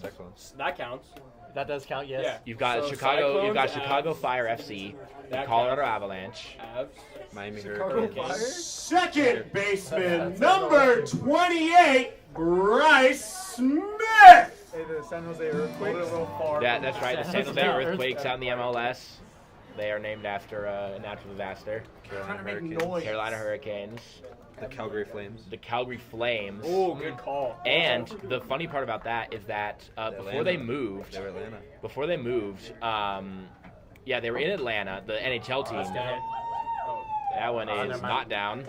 That is going to end the inning. A quick factoid before we head to break. So the Calgary Flames minor league team in the AHL, before they moved to Calgary, they were the Adirondack Flames. And the Adirondack Flames were named Flames after a fire that burnt down the city of Adirondack. That's messed up. And they just named the hockey team that. Feels like bad taste. And they made they did like a really funny like video about it of like a guy their mascot is like a giant like fire flame ember or whatever, and they did like a video where he like burned down the city and like killed people. Oh wow! Yeah, it was crazy. Yeah, but anyway, we'll take that to break. It's 7-0 Buffaloes. Neffs, Gage Perry, Will Hadrick, Dominic Alexandrov, Corey DePonio, and Harrison Smith. The game is set at 4:45 tomorrow and will be streamed live on the BMHC YouTube channel. Hey, Buff fans, I'm Kieran Walker bringing you this week's top 5 plays in Colorado sports. We're going to start off with some Lacs going down to Denver as they took on the Pioneers. Number 18 versus number 15 in the country. And Rachel Kennedy right out in front, and she rips it past, ladies and gentlemen. Rachel Kennedy, the senior, having a career high that night, scoring 5 goals, ladies and gentlemen. Number 4, let's go down to the spring game. That's transfer quarterback Isaac Wilson from Utah. And Mojo Williams with an incredible interception, ladies and gentlemen, bringing the mojo on Black and Gold Day here in Boulder last Saturday. Let's go back down to Denver for our number 3 spot. Look out, here comes the senior Lily Assini. She's got it herself. Going past midfield, she has got wheels and she is wide open. Sends it over to Kennedy. Back to Assini and back to Kennedy. Rips it past, ladies and gentlemen, giving the Buffaloes the lead in that third quarter as they took on the number 18 team in the nation right here in Colorado. Let's go back to that spring game for number 2. It's Julian Juju Lewis out on the field, rifling it downfield towards the end zone. And Danny Scudero, the next star wide receiver for Colorado, the new weapon for Coach Prime. And the 1-2. And welcome back to Scott Carpenter Park here on a beautiful Friday, April 24th. I did have to check my watch. I'm Lincoln Roach, joined by Harrison Simeon. Yes. How are you doing, Lincoln? You know, I'm wonderful. I'm lovely. Speaking of senior night, 2 seniors now on the mic. And let's get to the ball game. You want me to do play-by-play? Yeah, I can see. Well, back to the top of the order for Miami. We're in the top of the third. It's 7-0 Buffaloes. Kellen Annenson, the pitcher, back up. Who was hit by a pitch his first at bat as that one is ripped down the right field line. That might get over the wall, and it does! It's a home run! Kellen Annenson goes yard. You know, I gotta be honest, as far as bat flips go, that was shortstop not the greatest. You know, Not the best bat flip I've seen. You know, if you're hitting a home run, you should at least be able to give a little pizzazz, and the bat flip really is what matters. That was embarrassing for him. Yeah, I don't know. He did just hit a home run. He so did just hit it. I don't think he's too embarrassed. Yeah, but I gotta say, if you're gonna hit, I would rather hit a double than hit a home run and have that bat flip right there. Yeah, that's bold. Very hot take. So he helps him out a little bit, helps himself out on the mound a little bit. Yeah, kind of Bart's selfish back too. to work for the Buffaloes. He's batting leadoff and he's a pitcher. Yeah. Now it's Cole For sure. Barron. Alright, is he out right? Buffaloes still up by a lot. Swung on and missed. Drew Allen. Steelers. 76 over. The Winter Classic with the Avs just got announced for And actually, this is a new arm for the Buffaloes. It is Tyler Gilmore, who just gave up the home run right out of the bullpen. But he gets a strikeout right after, so Because Folsom, the better. down goes the first hurricane of the inning. Second baseman, number 42, Joshua Perez. Brings up Joshua Perez as Gilmore, a sophomore from Georgetown, Massachusetts. Fun fact about Georgetown, Massachusetts, Harrison, the Rockies are up 4-3 against the Mets. Wow. We won. I never would have wow. expected that. I didn't see the win. That has everything to do with Georgetown, Massachusetts. Well, and that's why I brought it up. Yeah. Is Of course. they call Georgetown, Massachusetts, the Little America of the northeastern coast. Really? Yeah. Fun fact, so the Kansas City Royals in their new City Connect jersey. So Balin, if you could just stop talking, that would be great. We're trying to keep it professional here. This is it's about the center of the United States. Wait. Kansas City is not the center of the United States. They inspired their jerseys as the heart of the nation in Kansas City, which feels a little bold to me, but I mean, if they feel Paxton, like I think they're you the got heart the of the batter nation. wrong. I did. Look, here's what I will say about Kansas City. If we're purely talking, you know, the Kansas City gay population, it's really the West Los Angeles of the Midwest, I must say. You San Francisco? Yeah, that was we did talk about Tom Brenneman a few weeks ago. Full count to Carter. Fouls off. I like your Sweet Cow sticker. Thank you. Looks like the summit. That's kind of the whole thing. Yeah. Is, Well, they just go off other logos. Yeah, it's copyright not issues? copyright infringement because it says Sweet Cow, not Denver Summit. So those are the flat irons, not the mountains. And ball 4. Exactly. That's how you get around copyright infringement. Carter reaches. Right fielder, number 22, Gabriel Gonzalez. Third walk by a Buffalo tonight. brings up Gabriel Gonzalez, who singled in his first at-bat. He went to the Cardinals. As we look up Carson Beck. Carson Beck.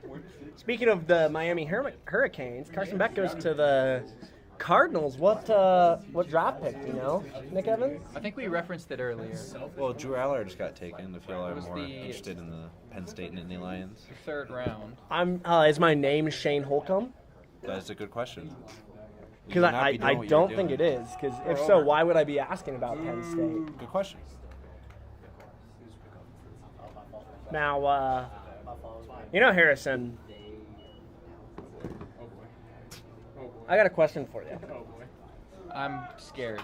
As that ball's hit on the ground to the pitcher, Gilmore tosses it to first. They won't try to get the out at second, so 2 down for Joshua Perez. And now, I think I'm ready to hear what you have to Second say. baseman, number 42, So Joshua Perez. I'm in a class called America Through Baseball. Really? So, What's that about? It's about America. Does it imply that it's through baseball? You'd think it would be. Now, can I quiz you? Sure.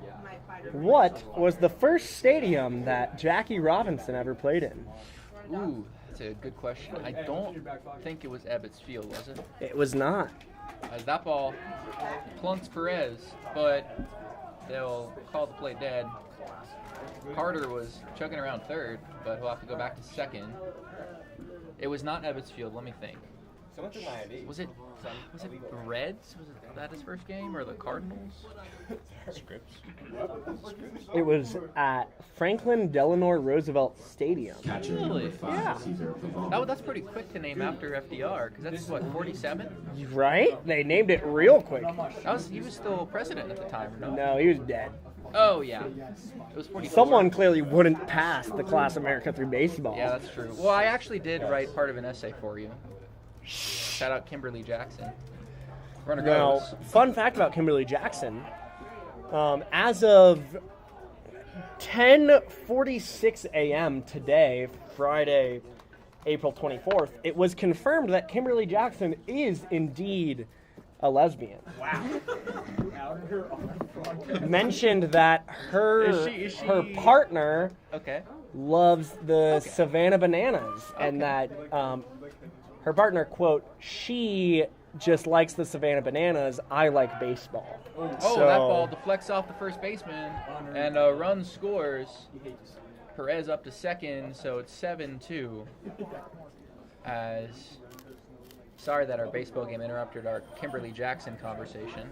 No, speaking of baseball, when I think of baseball in America, I think of Ronald Reagan's, kind of foreign policy against the Soviet Union, and particularly Iran-Contra.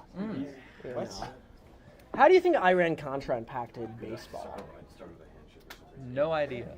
So believe it or not, maybe that's why the pitch clock was invented. Because You're close. You never know when a crisis will start. You gotta get through the baseball game quick.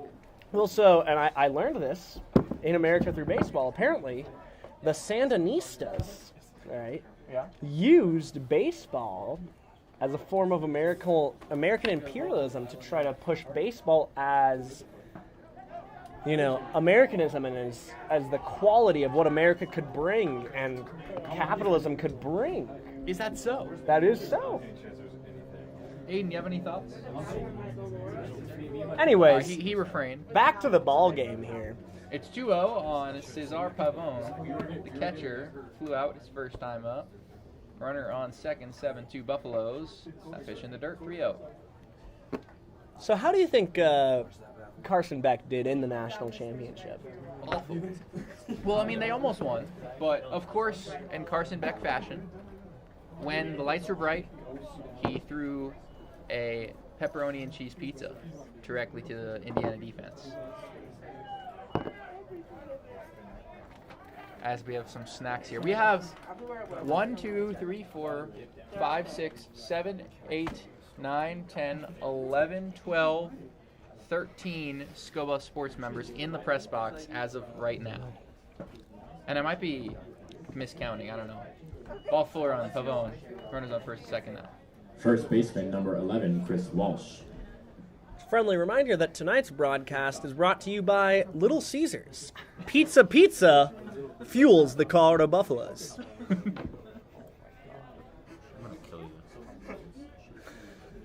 Isn't it also sponsored by Jimmy John's? Oh, We have sponsored 2 by former Coors Bank. employees here. Dude, this is Speaking of Tell which, a Jimmy John's story. tonight's broadcast is brought to you by Jimmy John's. Freaky fast, more like freaky out of right field. Fun fact about Jimmy John's. As of March Wait. of 2025. Gotta interrupt you there. Oh. We might be having a out call here. Some discussion between the Buffs dugout, or Pavone will stay on first. So Chris Walsh is up. They will now resume. Gilmore toes the rubber. And I want to take this time just to let everyone know to tune in before the game on Sunday. I will be throwing out the ceremonial first pitch in my last game with Scobuff Sports. That is correct. I will be firing a heater. It's going to happen. All eyes. I'm kind of nervous. All eyes across the world will be on Scott Carpenter Park on Sunday when Scobuff Tattered up the middle. That gets down. Hoffman snags it. Run will score. Throw is cut off. 7-3. Miami has 3 in this inning. They're getting back in it in the third. Third baseman, number 12. I will say, though, it is catches like that that really explain why old Nathan Hoffman is president of CU Grounding Club of Baseball. Grounding. I think there's a flag on the strikeout. Yep. Not 100%. Yeah, I mean, what can he do? What can't he do? That's my question. But yes, just a reminder, tune in Sunday, right before... Popped up, infield fly. 2 outs, though. Gilmore will have to catch it, and he does. We had the third baseman nearly collide on a diving attempt, but the side is retired. Miami scores 3. It's 7-3. We'll head to the bottom of the third.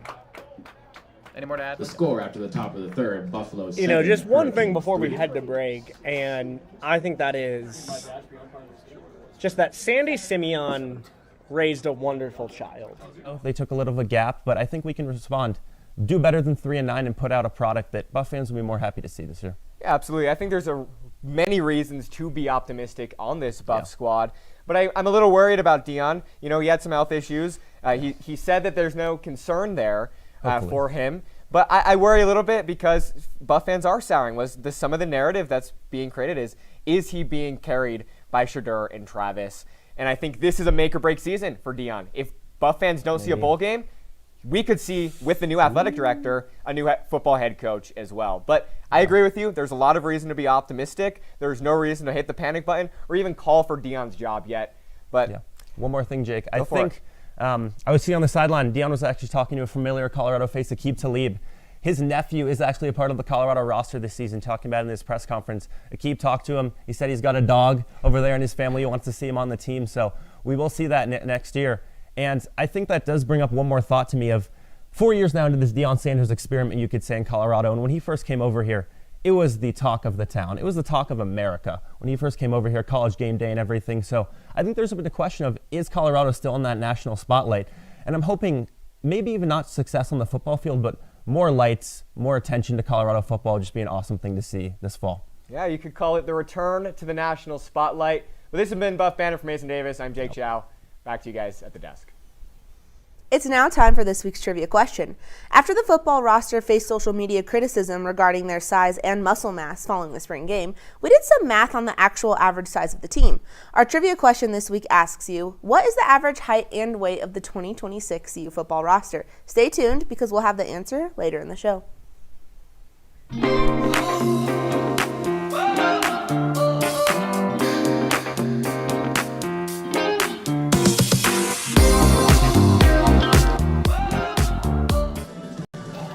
Welcome back to Patrick Dawson Memorial Press Box here at Scott Carpenter. Left fielder number 21, Peter Nickerson. Peter Nickerson up for the Buffs. It's 7-3. That was close. Buffalo scored 5 runs last inning. Here's what I will say about Peter Nickerson. He plays second base. He does. He's also usually a pitcher. Really? Yeah, they got him at second tonight. Fascinating decision. He's a fifth-year senior from, Louisville, Colorado. fellow Monarch High School graduate. Fun fact, I am a fifth-year senior from Monarch High School. So it appears that you didn't know? It appears I graduated high school with him. There you go. August of 2002. Looks like he's older than me. He taps this one to the pitcher. He might beat this out, but he does not. Nice play by Annenson for the first out. Third baseman, This number really caught me off 10, guard. I have to Will look him up. Shine. Brings up Will Shine at an RBI double. His first at bat.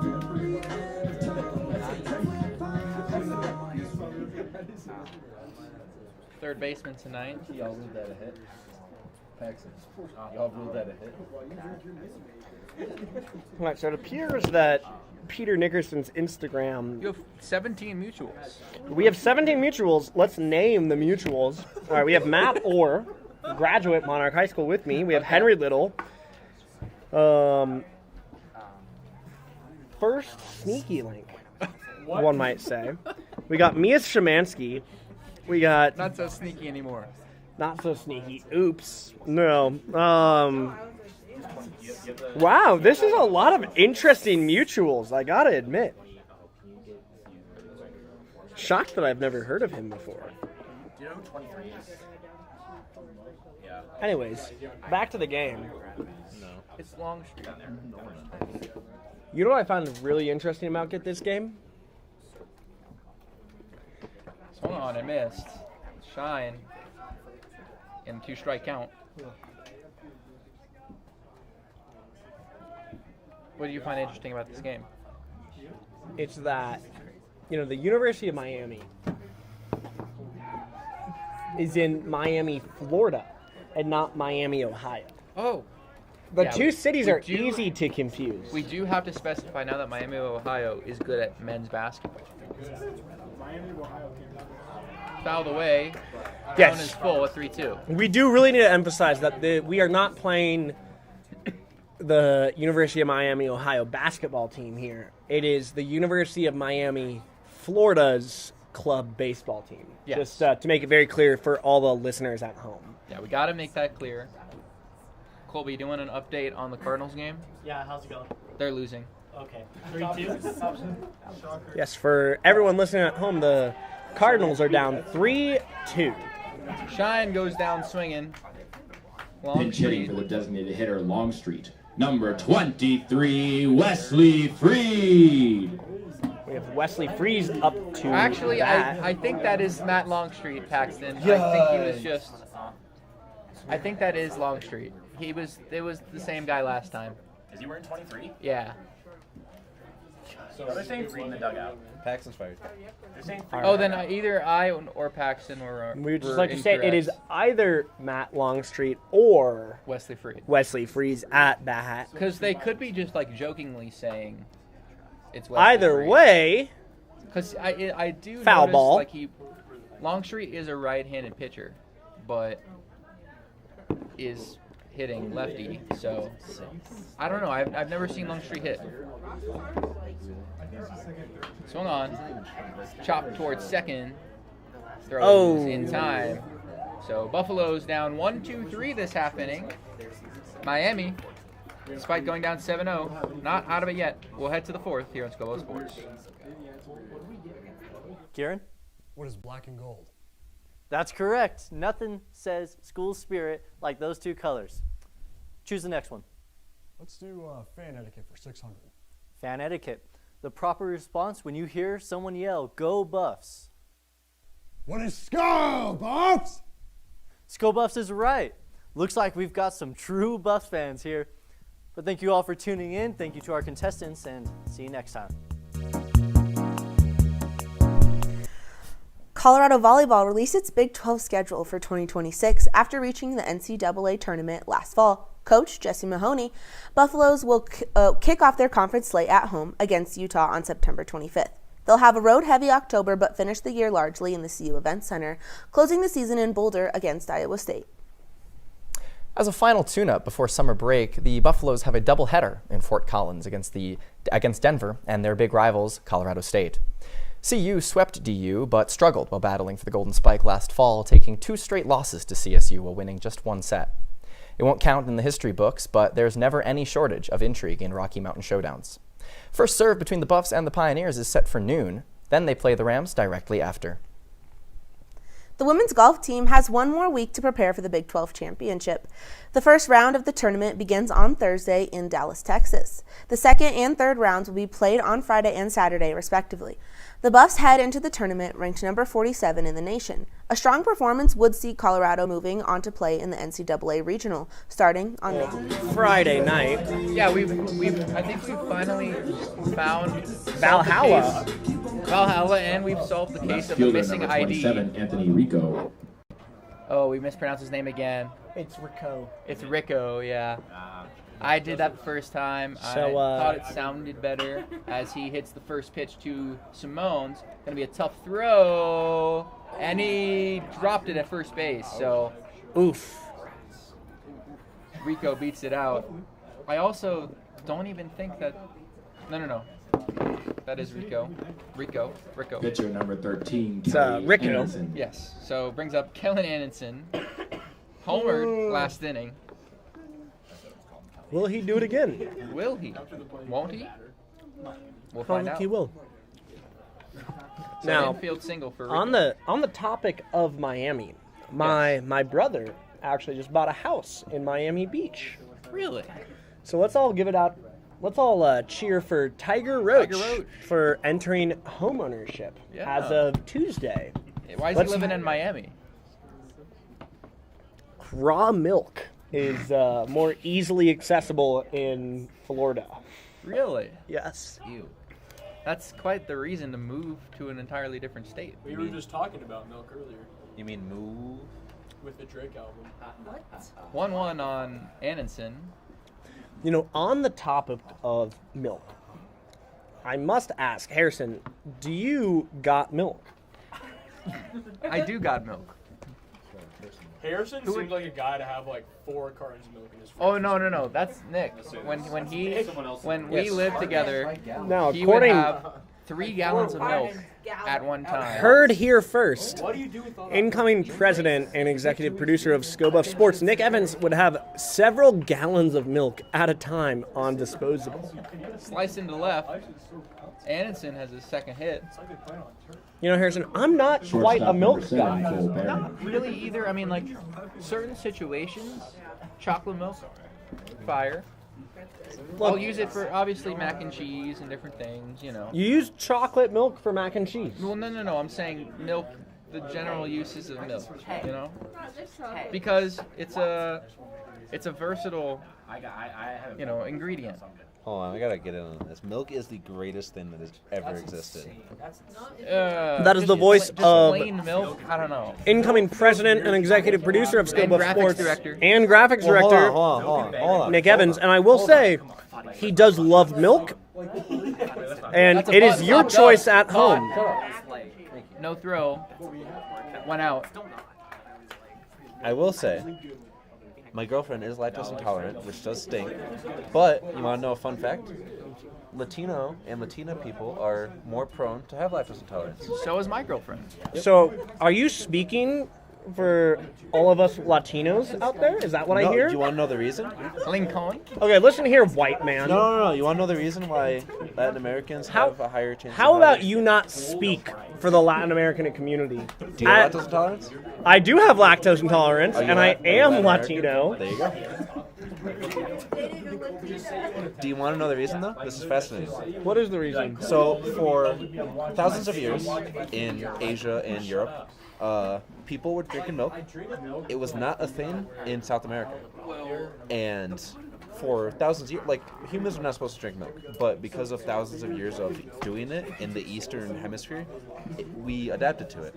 In the Western Hemisphere, they did not do that.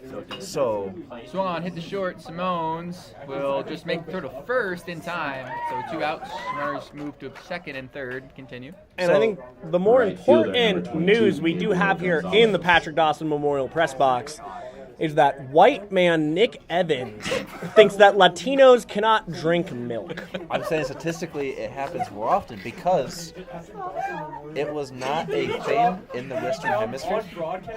It was not a thing in the Western Hemisphere. So when immigrants came here and started cross-culturally drinking milk, Western Hemisphere bodies were not ready or were not evolved to do that. So if you look up a map of lactose intolerance, it is insanely higher in Latin America. Let's actually look up a global map of lactose intolerance. I'm not saying they can't. I'm saying that the rate is higher in Carter South ripped America. into left. That will score 2. Miami has trimmed it to 7-5 now. They're coming back here in Boulder. Wouldn't you know, lactose intolerance is higher in non-Western countries. So what I hear is milk is a systemically racist drink. You could make that argument. Yes, I'm you looking at the Southern Hemisphere and their ability to drink milk. It was not a thing in Africa and South America. Speaking of systemic issues, let's talk about the Miami Hurricanes right now. Coming back, we are currently at 5-7. Yeah, it was actually Gabriel Gonzalez who had the 2 RBI single, not Carter, pardon. Now up to bat is Joshua Perez. Now, Gabriel Gonzalez, you think he can drink milk? Well, let's ask Nick. Nick, what? Do you think Gabriel Gonzalez of the Miami Hurricanes can drink milk? I don't know where he's from. I can't answer that. That's your answer. Like, look, I mean, you're looking at the same map I am, right? I mean, look it. I am correct. In Europe and North America and Australia, Western countries, lactose intolerance. So we're saying lactose intolerance. We're saying that Australia is a Western country. Is it not? Are we talking governance or the people who historically have populated the land? When people say the West, are they not also referring to Australia? What? Well, I would say... Is a group of 7 country like a baseline for Western civilization? Did you say group of 7 country? Is Australia not in the G7? Australia is not in the West. Who's in... The West is not... Europe is in the West. Did Australia is not in Europe. It is a European-influenced country for hundreds of years. On behalf of all of us at Scope of Sports, I would like to apologize for the blatant racism that is occurring on this broadcast. I don't know if that's racism, Lincoln. I'm just kidding. Australia is It's all not. the way in the east. Yeah, it's not. Oh, wow. See, I did not know Australia that. is not in the group of 7. I did not know that. I would like to apologize to all of our Australian Runner viewers goes, tonight. 2-1 on Perez, throw down is in time. Oh! And So that- just like that. Or actually, no, he's not. Wow. It's not in time. Appears maybe the ball came loose. The tag was not properly applied. So inning was over for a moment. But actually, I see now. It was ball 4 on Perez, as well as the incorrect call for a moment. What are you pulling up? Countries considered in the West. Wouldn't you know, Australia is considered a Western country. See, I was talking about the native people. I want to shout out the Cesar occupants Pavone for being of the the only country. person to comment on the live chat so far. This was He pregame. was on pregame, yeah. Yeah. Hopped on the stream. Friend of the show. Now, our country also has a troubled past with its natives. So does Canada. I'm glad that you brought up my ancestors. I think this requires some sort of formal statement. Yeah. This Like a land moment. acknowledgement. Possibly an acknowledgement or something like that. You know, I do think the only way to get out of this conversation 1-0. is Up and in. just to recognize that CU Boulder, the flagship University of Colorado, honors and recognizes the many contributions of indigenous people in our state. CU Boulder acknowledges that it is located on the traditional territories and ancestral homelands of the Cheyenne, Arapaho, Ute, and many other Native American nations. Their forced removal from these territories has caused devastating and lasting impacts. While the University of Colorado Boulder can never undo or rectify the devastation wrought on Indigenous people, we commit to improving and enhancing engagement with Indigenous people and issues locally and globally. Back to the ball game. Base is loaded now. Pavon draws the walk, and Tyler Gilmore is really struggling First baseman here. number 11, Chris Walsh. Coach T is going to call for a time, and after a solid start from Aiden Bartz, Gilmore has given up 5 runs and now has the bases loaded. His day is done, so Buffs will make a pitching change here. It'll be Tyler Gray, friend of Lincoln Roach. Speaking of Tyler Gray, Nepo baby, I will say. We'll see how he does as a pitcher. I think you would describe it as Nepo brother. Oh, sorry, Nepo brother. A bunch of correct. people are leaving now. I think they're coming back. Oh. They're going out to watch the movies. They're going to see a movie and then coming back, eat sandwiches, drink water with ice. Like a fish. Speaking of ice, We're not finished ice. Jesus I knew that was coming. Can I just knew say- that was coming. my roommates have an ice making machine. They do. It's really cool. And it's the first time in college that I've been able to live with ice in the household. I wish I would have bought it. Yeah. Long ago.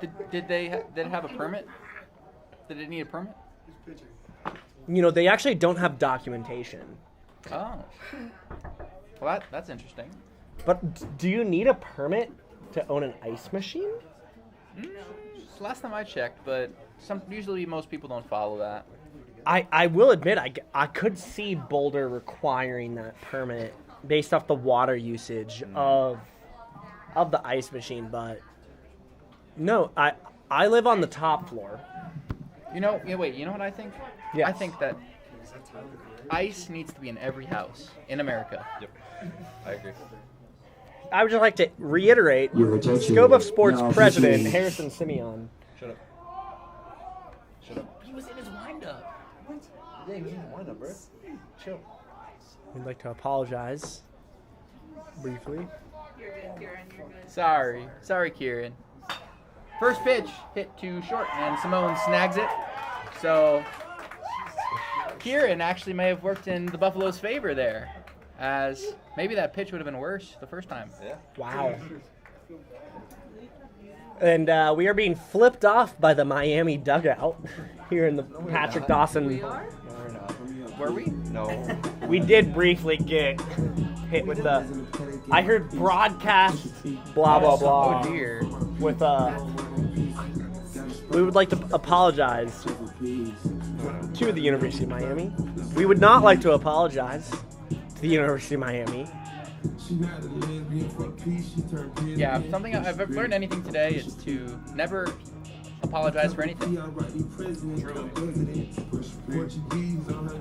Now, take us to freedom. We will be right back here at Scott Carpenter Park. Into space, short opportunities, but turning it down into more, pushing it down the field, and then eventually setting up that long touchdown, for sure. Yeah, absolutely, and it feels like a bit of an extension of that Pat Shurmur offense that frustrated Buff fans throughout the entire season last year, and we knew it wasn't really living up to its potential. And Brendan Marion coming in, kind of revamping it, and really building it to a skill set that complements the players that are wearing the black and gold this year, like Julian Lewis. We saw him connect with Danny Scudero, who is another guy who will be big for this offense. And that kind of brings me into the second point, and a point that feels great about this team is Deion Sanders hit the transfer portal hard this year. Little continuity from last year. What are a few guys that you're looking forward to who are new in black and gold? Yeah, of course, Jake, in 2026, we're built through the transfer portal. So you Ted on Danny Scudero, he's going to be awesome, but also someone like Damian Henderson in the backfield. We saw very good flashes from him in the spring game, navigating behind a new offensive line, navigating into space through defenders, creating big chunk plays. We're hoping to see more of that once the regular season comes around with a Deion Sanders football program in Colorado that really has never had that much of an established rushing game. I'd love to see more of that and have a nice balanced attack in addition to Marion's kind of outlet system. And then on the defense side of the ball, we have to mention Mr. Boo Carter coming over from the SEC school in Tennessee. We saw him flying around the field, making big plays, tackles all over, disrupting that offense that Marion's putting out there. But it's good to see that balance and a real statement from the defense, someone new coming over. Yeah, absolutely. And then a guy I mentioned, Danny Scudero, but led FCS in passing or in receiving yards last year, and so he'll be a big addition for this Deion Sanders program. And then also the continuity. A lot of guys from Sacramento State, where Brennan Marion was the head coach, as you mentioned. So it'll be really interesting to see how all of these kind of different skill sets come together, and if Coach Pride... Bottom of the fourth, Buffs up 7-5. Now coming to the number 17, center fielder Nathan Hoffman. Zachary Gienslag now on the PA. Zachary Gienslag, we've had probably 6 different PA announcers tonight. Do you know what PA stands for? Public address. I thought it was Pabst Blue Ribbon. Where's the A in there? It's silent. It's literally... It's a silent. It's silent. Pabst. Oh, yeah. I thought it's Post. I got you. No. Am I? You're getting the wrong thing. My bad. And... Swung on. Wow! And that is why he's president. So, third hit of the day for Hoffman, all singles. Brings up Nathan Tunks. Hoffman going off on senior night. Wait, no. Too late. Shut. You gotta be on it. He didn't have the name on it. And we're back. I know. Tough job out there for PA announcers. That ball slicing out to center. He caught it. Carter had to come well over, was shifted over to the left field side of second base. Now the bat right fielder. You know, as color commentator, I feel obligated to say oof for that last one. Oof? Oof. Yeah. That wasn't oof. Would qualify. Today's game brought to you by Dot's Homestyle Pretzels. Oh, yeah. And Hannah Howell. And literally brought to us by Hannah Howell.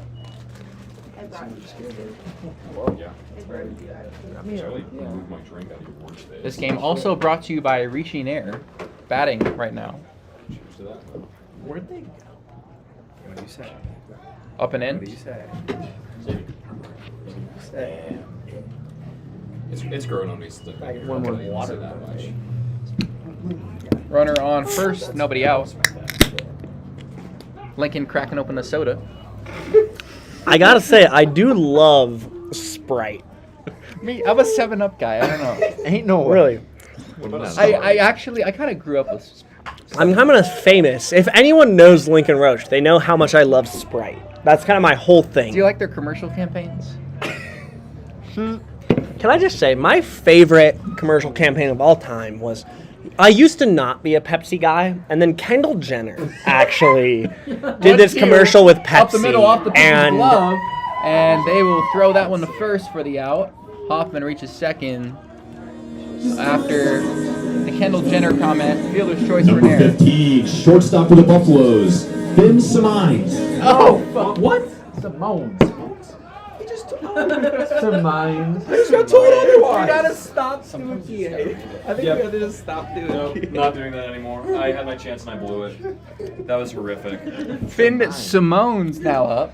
If anyone listening is Finn Simone's parents, we would like to sincerely apologize Swings the first on the pitch. behalf of... Deep out to center, caught for the third out. So 7-5 is our score. We're gonna probably reevaluate different things. It's the end of the fourth. 7-5 Buffs. 3-1 in conference play. The Buffaloes carried the momentum into a heated in-state rivalry game against number 18 Denver on Wednesday. Junior attacker Rachel Kennedy fueled CU with 5 goals, a new career high for her, and sophomore goalkeeper Elena O had 5 saves on the night. The DU men's hockey team was also in attendance with their shiny national championship trophy, but it wasn't enough to rally the Pios over the Buffs, who took a 9-6 win, as well as some bragging rights against another Colorado school.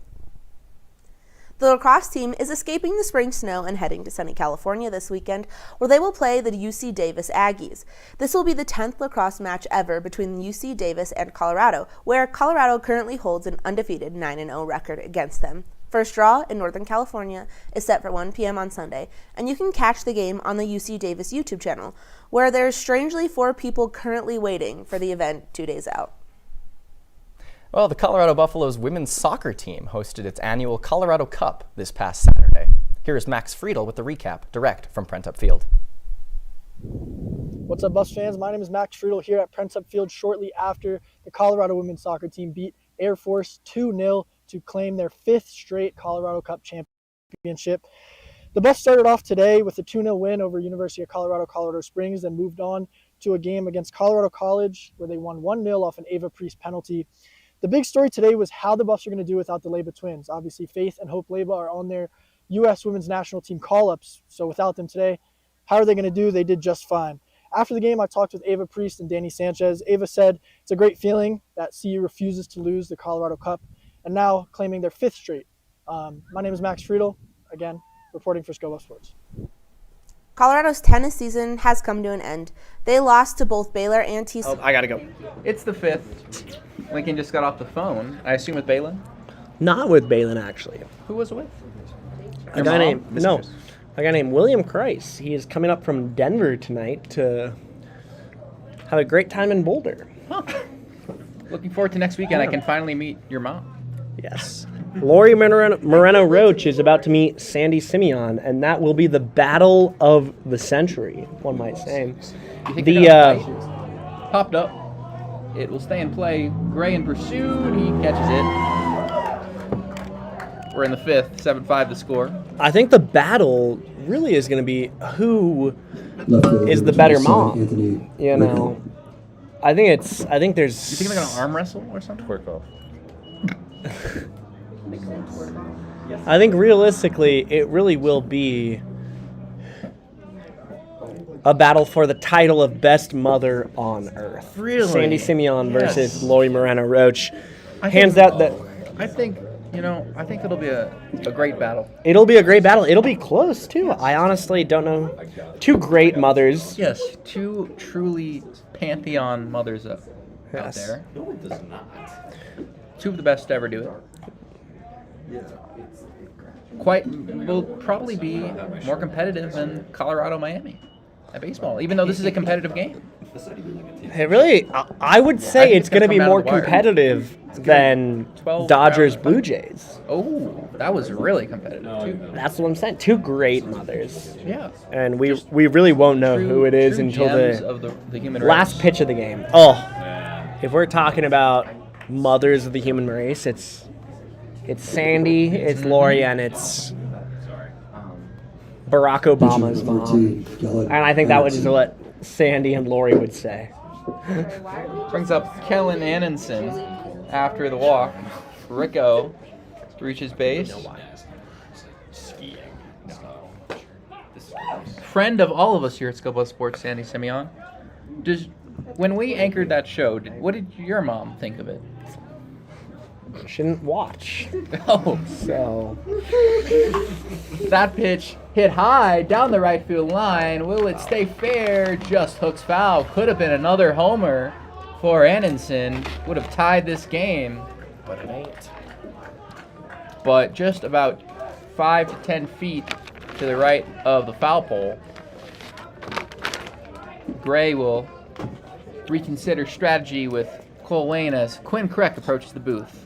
He shakes his head. He looks like kind of sad. I don't know. Maybe a girl just rejected him? Rejecting Quinn Kreck? I know. I could not see that. Who would ever do that? Quinn the Cone Kreck. Yes. He got drafted today. Noted fan Quinn of the ice Cone cream. Kreck? Yeah, he got drafted, remember? He got drafted to the Cardinals. 0-2 the count on Annenson. Looking for his 3rd hit. Throw over. Speaking of Cardinals, several Cardinals elected the Pope. What are your thoughts on the Pope? You know, I gotta be honest. As far as American popes go, he's my favorite. Well, he's the first, right? Exactly, he's my favorite. Yeah.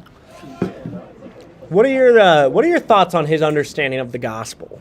I think he's spot on. I gotta be honest. I'm gonna side with our vice president in saying that he might need to freshen up on the Bible. You know, Pope. I actually think the vice president should be the Pope. That should just be how it works. It should be the president and the Pope, rather than vice president. 1-2, throw over. One might argue Gusty that now. Nathaniel Hoffman is the Pope of CU baseball. Nathaniel? I gave him his full Jesus-given name.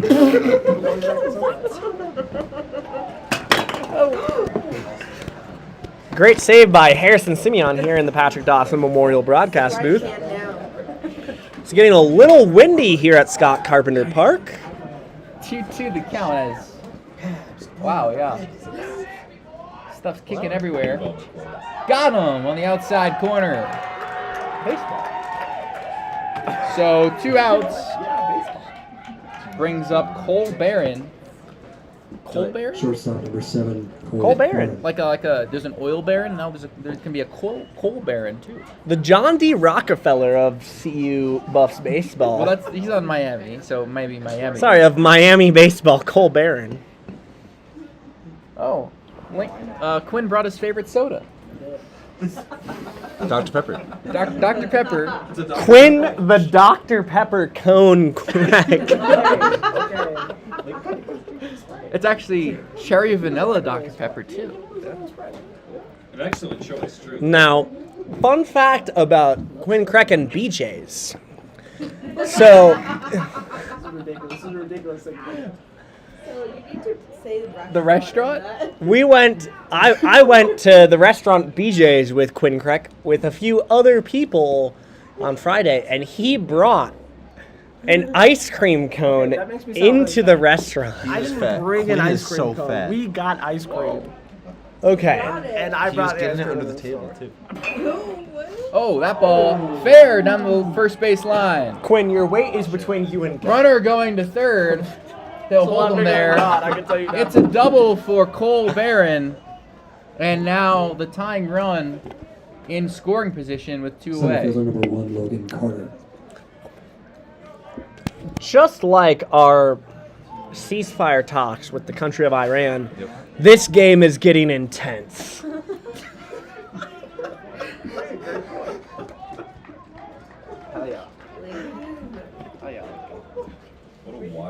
Real nail biter, I would say. And that's a foul. It would be it's heating up. This isn't a rivalry. Still no action in the Colorado's Remy Kaprinski bullpen. Let's talk about the Montreal Expos. And how the 1994 lockout really cost them their franchise. You know. Do you think the MLB is like a little hesitant on labor rights because they don't want another lockout like that? Because we learned a lot from that lockout. We really did. And if I were the MLB, I would cave. The 0-2. Swung on and missed. So the Buffaloes escape again. Strand 2 runners on after the bases were left loaded last inning. And they keep Miami scoreless. It's still 7-5. We'll head to the bottom of the 5th. Click save so that you don't lose any of your hard-earned work. Hi, I'm Colby here with this week's Rapid Fire. Now, if you missed last weekend's amazing baseball broadcast, you can at least watch this weekend's series. The club baseball team is hosting Wyoming starting tomorrow at 3 and then Game 2 at 7 before they finish the series on Sunday, once again at 7. And the volleyball team is in Fort Collins with a spring version of the Rocky Mountain Showdown. They begin tomorrow at 11 a.m. And speaking of the Rocky Mountain Showdown, the club Lax team is hosting the Rams tomorrow at 7 on Kit Field. And finally, the track and field team is off to warmer weather, competing at 4 different meets throughout California: the Mount Sac Relays, the Long Beach Invitational, and the Pacific Coast Invitational. But the majority of the Buffs will be at the Brian Clear. You're wrong. I always just think of Carlos Gonzalez, obviously. Second baseman. One of those names that you can only think of in a Joshua baseball Perez. announcer voice, you know? Yeah, I mean, Carlos Gonzalez. Yeah, did you ever like practice broadcasts? You know, you ever just watch a game recreationally and just in your head kind of yeah, I pretend to suppose, call yeah. it? Yeah. Do it a lot more now, you know? Charge something. I did already. What happened? Pitch coming in. That one. Swinging on it is Joshua Perez, the second baseman. He has walked twice and been hit once this game. Yeah, and as you said, Quinn, or as we were talking about, the Miami really came back in this one and made this a really tight ball game. Yeah, certainly not out of it here. That one goes in for a ball as they'll double check the swing. He did not go. Didn't come all the way around. So if you notice, our setup is a little archaic today compared to a normal one. It reminds me of when I was a freshman. Like all we needed was a computer and a nice camera. That one coming in, fouled back. Did you guys ever explain why? Because I mean, I'm the producer, and do you guys on the broadcast ever explain? I don't know. I wasn't here. Maybe. So explain it again. Nothing wrong with that. Yeah, the vault's closed over finals. Is that one chopped up. See if it'll drop down for a single. Caught by the right fielder. Reaching there. Good and catch. he'll tag up. Good catch from the senior. But anyway, so I'm sorry, I lost my train of thought. So yeah, the Armory is closed over finals. Of course, the vault people are also students. A lot of them stuff to do. A lot of them have pretty hard finals, from what I heard, like architecture and engineering. Really? So. I mean, I guess it's just like a student job. Yeah, I guess anybody can work. Just gives there. them time to study, which I respect. Cesar Pavon coming in now. That one chopped up in the middle. Oh, goes off the glove of the shortstop, and they will fumble it. Neither Finn Simones or Bryce Smith was able to get a handle on that ball, and both will arrive safely. I'd score that a hit. Oh yeah, that's a pretty well hit ball. Yeah, the whole concept of errors is kind of. I've said this on the broadcast before, but to me, I think like what we expect out of fielders has kind of elevated, just because we've seen so many athletic players that we might score errors because we expect like the rising amount of athleticism. We expect more out of these players. Sometimes, in my opinion, like a little too much out of them. Coming in for a strike on Chris Walsh. He is 0 for 1 on the day. 0 for 2, actually. My apologies. But yeah, back to the Armory thing. So yeah, we are actually on my personal computer. We're usually on a beefier computer, but all of the normal assets and stuff aren't there, and it stinks. But we are here. We're able to get a nice broadcast out and see some Miami Hurricanes. I believe the first time Miami, Florida has ever played club sports, at least my time. I gotta say, here on campus. That's a crazy. That is a very far. Very far. Very far. How much is that? Like 1,500, 1,400? Like bus ride? Or you think they fly? Easily they fly. Yeah. Kind of impressive the club sports fly. Yeah. This pitch coming in. That one fouled away now by Chris Walsh, the first baseman. And so it is funny because normally the Buffs go down to Florida to get some nice summer, get some early taste of summer with the heat and stuff. But for once, Florida comes up here to Colorado, which is interesting. But we did have a pretty warm summer, or winter. It's pretty warm out right now. A little chilly, a little windy, but can't complain here. It's Aiden Bartz. Throws one in down low for a full count now here on Walsh. Well, if you've ever been to Florida, too, nothing beats like a nice Florida, like rain and that wind, nice cool breeze. When the sun's starting to go down, it's not really in your eyes. Gotta fear that humidity, though. I know, I do not miss humidity living on the East Coast. That one wired up to center here. That one will go through the gap, and the Hurricanes will score one here. Bobbled a little bit by Nathan Hoffman, but the Hurricanes will stop at first and second here. And an RBI single there for Chris Walsh. The Hurricanes only down by 3 now here against the Buffs. Third baseman, number 12, David Delpino. Yeah, and it would have been interesting if the if the Buffaloes were shut out last inning, because that would have been a 6-7 ball game. Only 1 run. That would have been a really interesting situation. I was actually not setting up the joke. I am sorry. I know it seemed that way, but I was a little curious. I love a tight ball game, even if it's at the expense of the Buffaloes. Best way to do it. That one coming in for a strike here, 0-1 now to Dalvin Delpino. Are they playing 7 today or 9? I believe 9. Okay. But the Mine series went to 7, and that was a 4 game. So even though there were no it was only 1 doubleheader, and even the single headers still were 7 innings. But as it was laid out to us, yes, it is actually 9 innings today. All right. 0-2 here now to the third baseman, Delpino. He walked in his last appearance. Of course, I also forgot who relayed that information, so. Could be anybody. That pitch coming in for a ball. Hurricanes thinking about stealing, but they'll stop up. What do you think contributed to this many runs today, Quinn? I didn't see a lot of the baseball here today. That is true. I mean, you did see the. I did see the last 3 runs. Yeah. Yep. I mean, you know, a big triple there last inning for the Buffs. That helped quite a bit. And I mean, the Hurricanes here playing a little bit of small ball. You know, getting a lot of good hits in. Yeah, and of course a homer, too. Homer. Ooh, I believe you were away for. Oh man. I missed a home run. Yeah, nice homer, sailed over the right wall. That one swinging on it will be popped up to right field. Pretty deep right here. They'll tag up here as Pavon's trying to. He will change his mind. Yeah. No, he looked like he was going to tag it. It was kind of shallow in the right. I would hear him out and not run in there. 2 outs here now Left to the field, number Hurricanes. 27, Anthony Rico. Anthony Rico up now.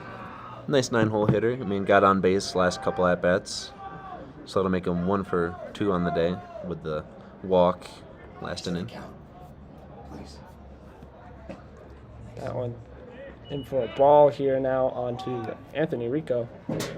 Similar to Anthony Rizzo. I guess so. Name. Yeah, I was going to say, too, the Buffs find themselves in early ball counts situations. Not a lot of first strike pitches. This one comes in. Fouled straight back here.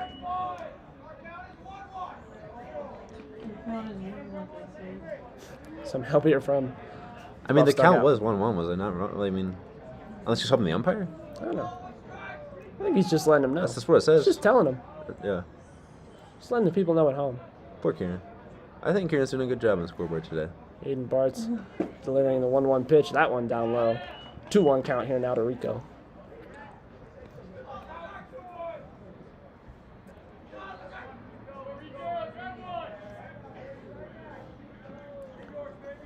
Bartz with the 2-1 pitch. Runners on first and second here for the Hurricanes.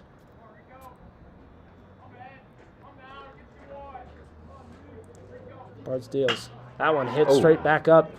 Shallow center field. 1 run will score for the Hurricanes. The other one will stop at second base.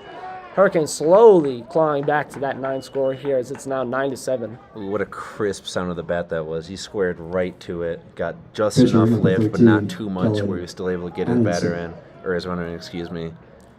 Just there's nothing beats. Maybe the sound of a post, the puck hitting Yeah. the post in hockey. That might be the only thing that beats a nice contact with the bat. Yeah, I agree. A little bit biased, but I definitely agree. I Yeah, think some that's nice sound of a certainly- post. Can't go wrong. Getting hit.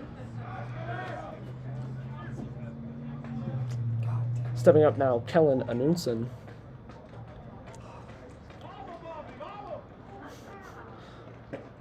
That one outside for a ball here. 1-0 count now. Still 2 outs here for the Buffs. Yeah, I will say Anderson in leadoff, really cool batting stance. He has a very wide and short stance. Yeah, pretty interesting.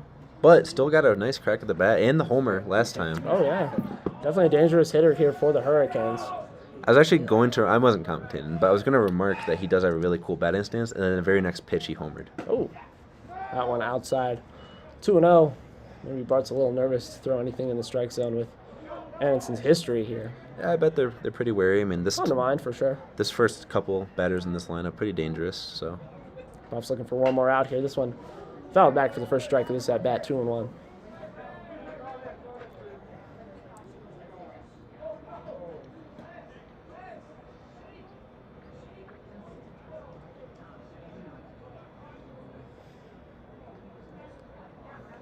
Aiden Bartz. Looking at the final out of the bottom of the 6th here. That one back.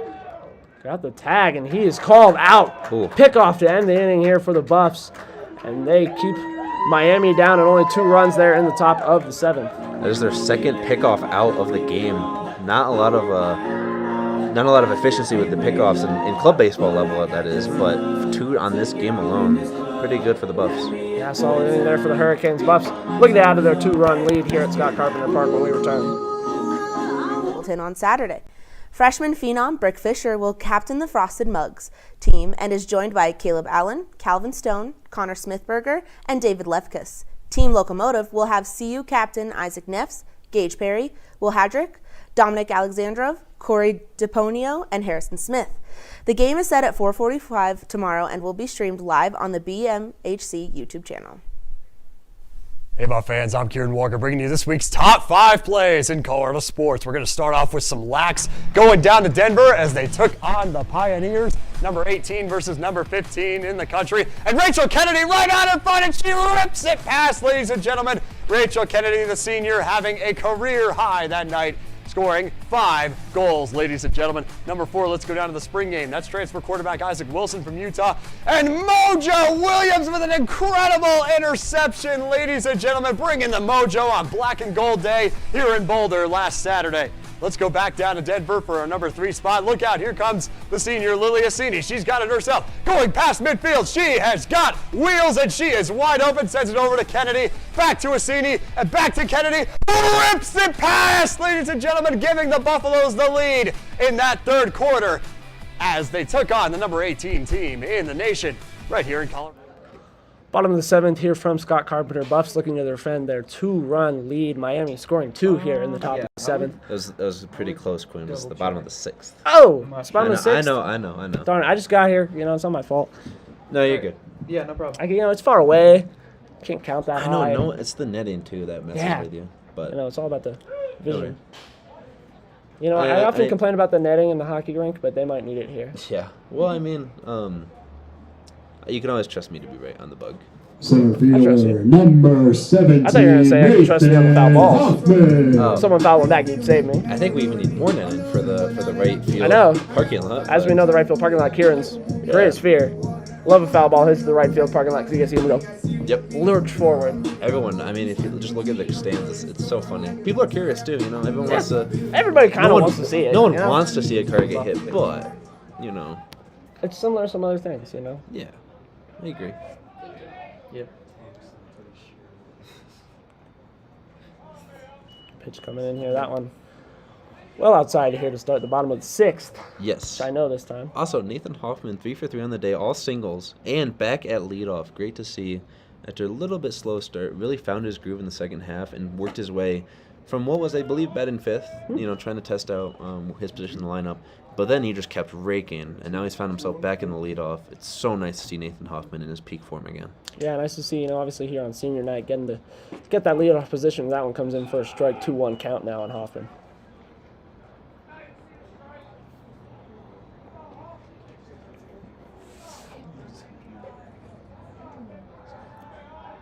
Adamson, that one in for a strike, full 2-2 count now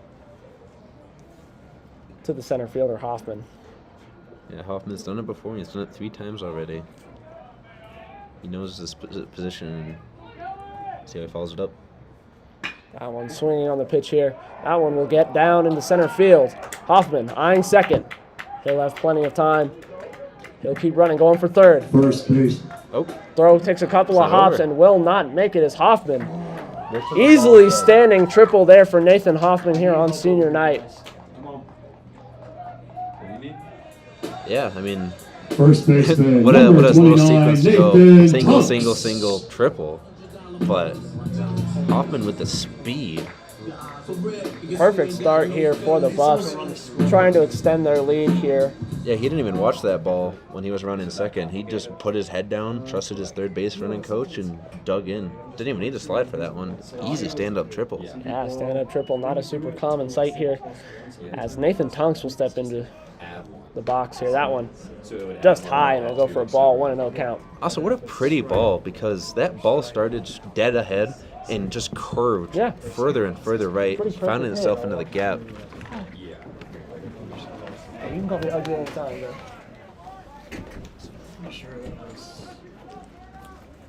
As the rest of Skolov's crew comes back. A pretty full press box here today. Oh, and Xavier's here. What's up, Xavier?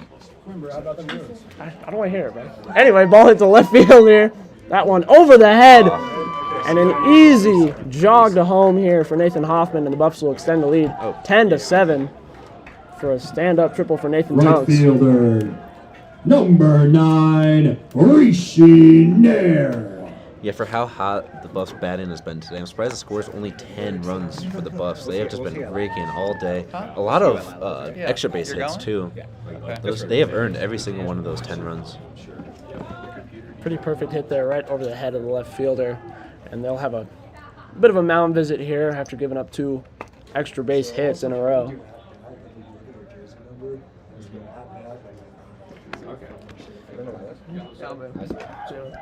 We've talked about the uniforms before, Quinn, but what do you think about the Miami going with, as we remarked, the Cincinnati Reds, those City Connects? Yeah, that's exactly what I thought when I saw them. I wasn't convinced when I first heard that, but they also on their, it's hard to see up here, but the jerseys, they have a little glow on the top left of their canes on the front, just like the Reds. Yeah. So it is a carbon copy with just orange. I like them. I like when Miami is also taps into their green though. I like the Miami green for sure. Great logo. Oh, yeah. Love the U.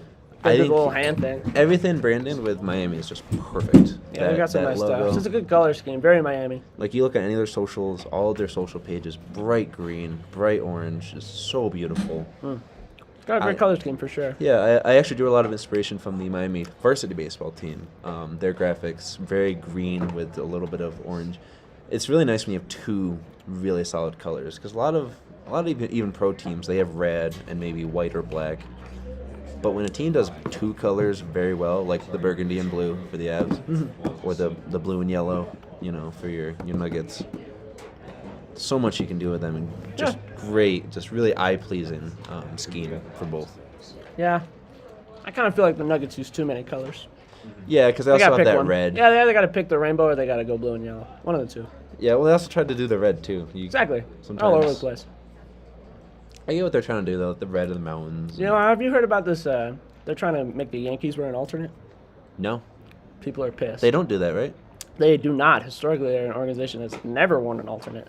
Yeah. And the players want alternate jerseys, and some people are upset. Yeah, I mean, there's some traditions, like, some college teams don't have names on their nameplates. Some people don't like that, some people do. Yankees don't have names on their nameplates. Yeah. It's funny because the Red Sox, they've kind of been the ones that have been all over the place with their jerseys. Right fielder, number 9, Rishi Nair. I couldn't tell you who's pitching for Miami right now. There's no number 9. Let's go. It's near batting. I went through the whole roster. There's no 9. I will say, Rishi Nair, going to be really sad to see him go.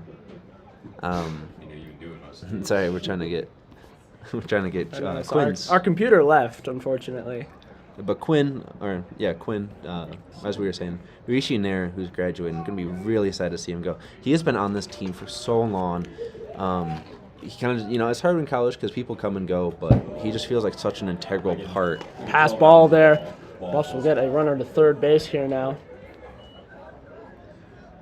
Has to be less than 3 pass balls this whole game. I mean, very different than that series last weekend. Buffs and Hurricanes just on top of it, even in the wind.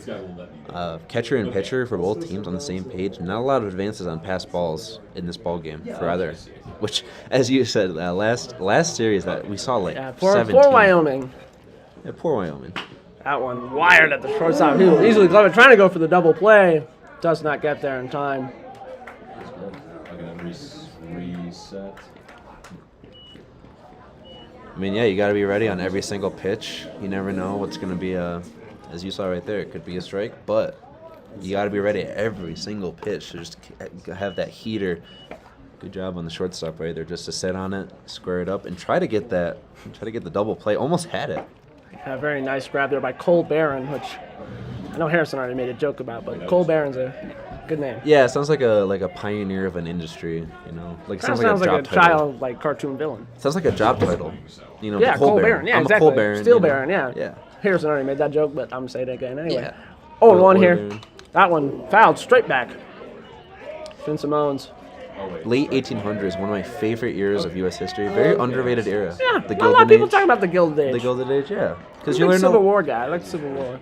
Yeah, that's a little after what I like. I like learning about labor rights, a lot of the boring stuff. Labor rights, and especially in baseball, very interesting time in our country's history. Sure.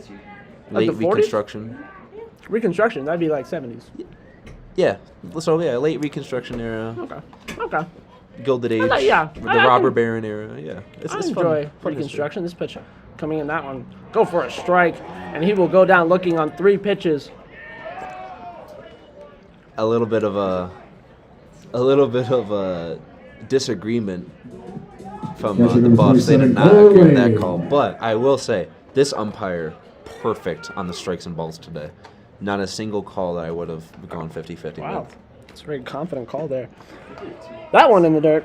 1-0 here now to Cole Wayne. They post like those on Twitter. There's that MLB Yeah, the account. rating thing? Yeah, the ratings. I'd say he's spot on. I don't think either team would disagree with that. Well, you know, once we get that stream deck, that's something we'll be able to do. Yeah, the magic button that'll just pull up his stats and everything. This pitch coming in, that one. Swinging on it, Wayne. Sugg swinging a little inside there. 1-1 here now.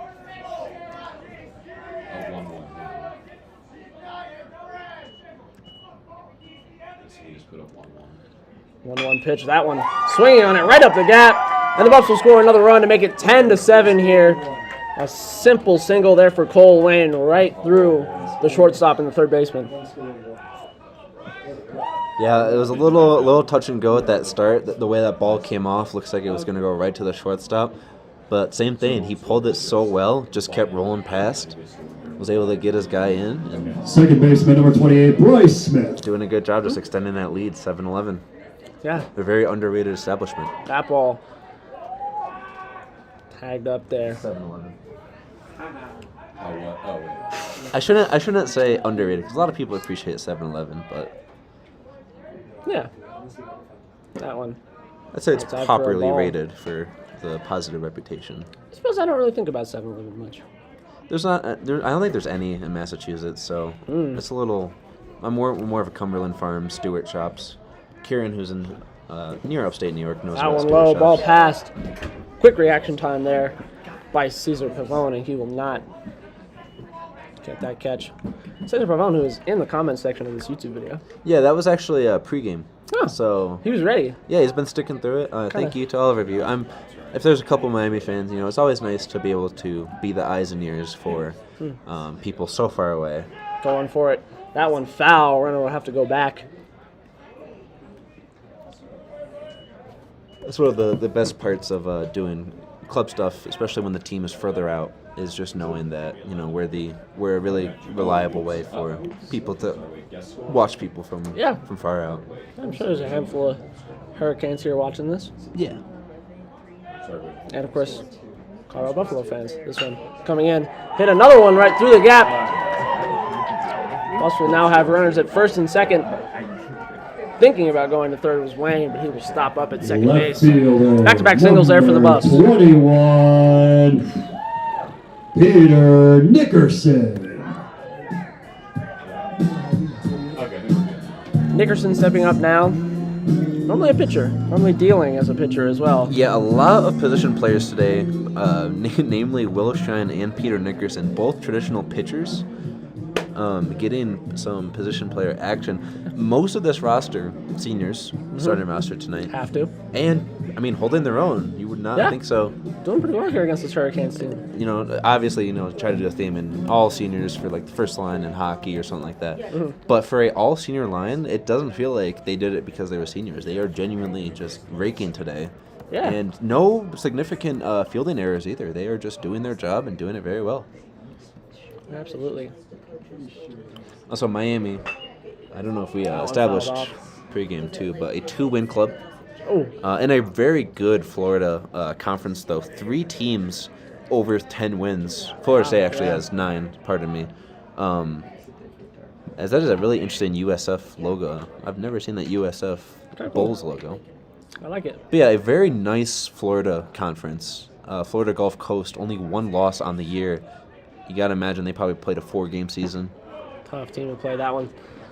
Down low in the dirt, 1-1 count here. Interesting here on the website, listed as 2 wins. Only 1 in the total, though. Interesting how they're getting to 2. Don't know where that second win is coming from. At a conference. Somewhere. There's conference and overall. Conference, that's how they're doing it. That makes sense. So yeah, 4 teams over 10 wins overall in the season. Pretty crazy. You got to imagine that is 2-1. Very stiff competition for poor Miami.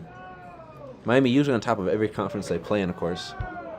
Just a solid program, no matter what sport you're talking. They just had, of course, Carson Beck get drafted to the Arizona Cardinals. And the U and the U Part 2, one of my favorite 30 for 30s ever. That one outside, 3-1 count here to Nickerson. With runners on first and second, 2 outs.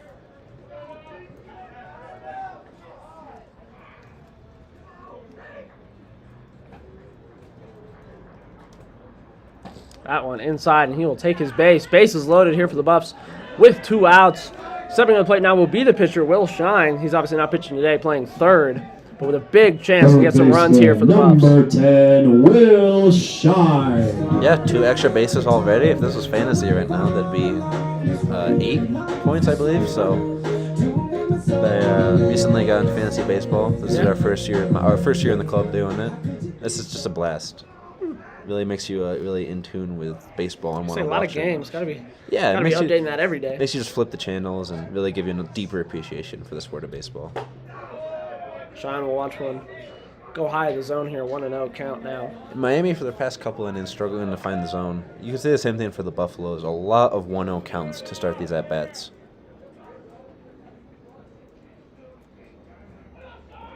1-0 pitch. That one in for a strike. Gets to the bottom right corner there.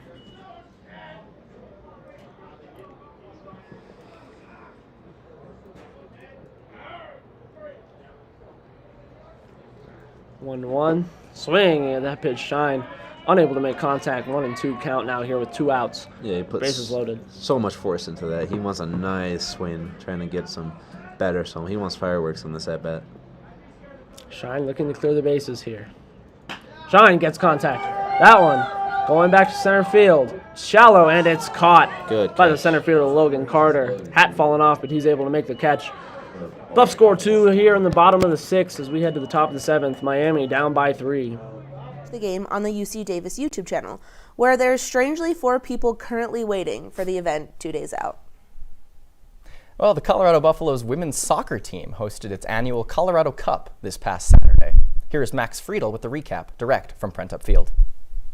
What's up, Buffs fans? My name is Max Friedel here at Prentup Field shortly after the Colorado women's soccer team beat Air Force 2-0 to claim their 5th straight Colorado Cup championship. The Buffs started off today with a 2-0 win over University of Colorado Springs, and moved on to a game against Colorado College where they won 1-0 off an Ava Priest penalty. The big story today was how the Buffs are going to do without the Leba twins. Obviously, Faith and Hope Leba are on their U.S. women's national team call-ups, so without them today, how are they going to do? They did just fine. After the game, I talked with Ava Priest and Danny Sanchez. Ava said it's a great feeling that CU refuses to lose the Colorado Cup, and now claiming their 5th straight. My name is Max Friedel, again, reporting for Scobo Sports. Colorado's tennis season has come to an end.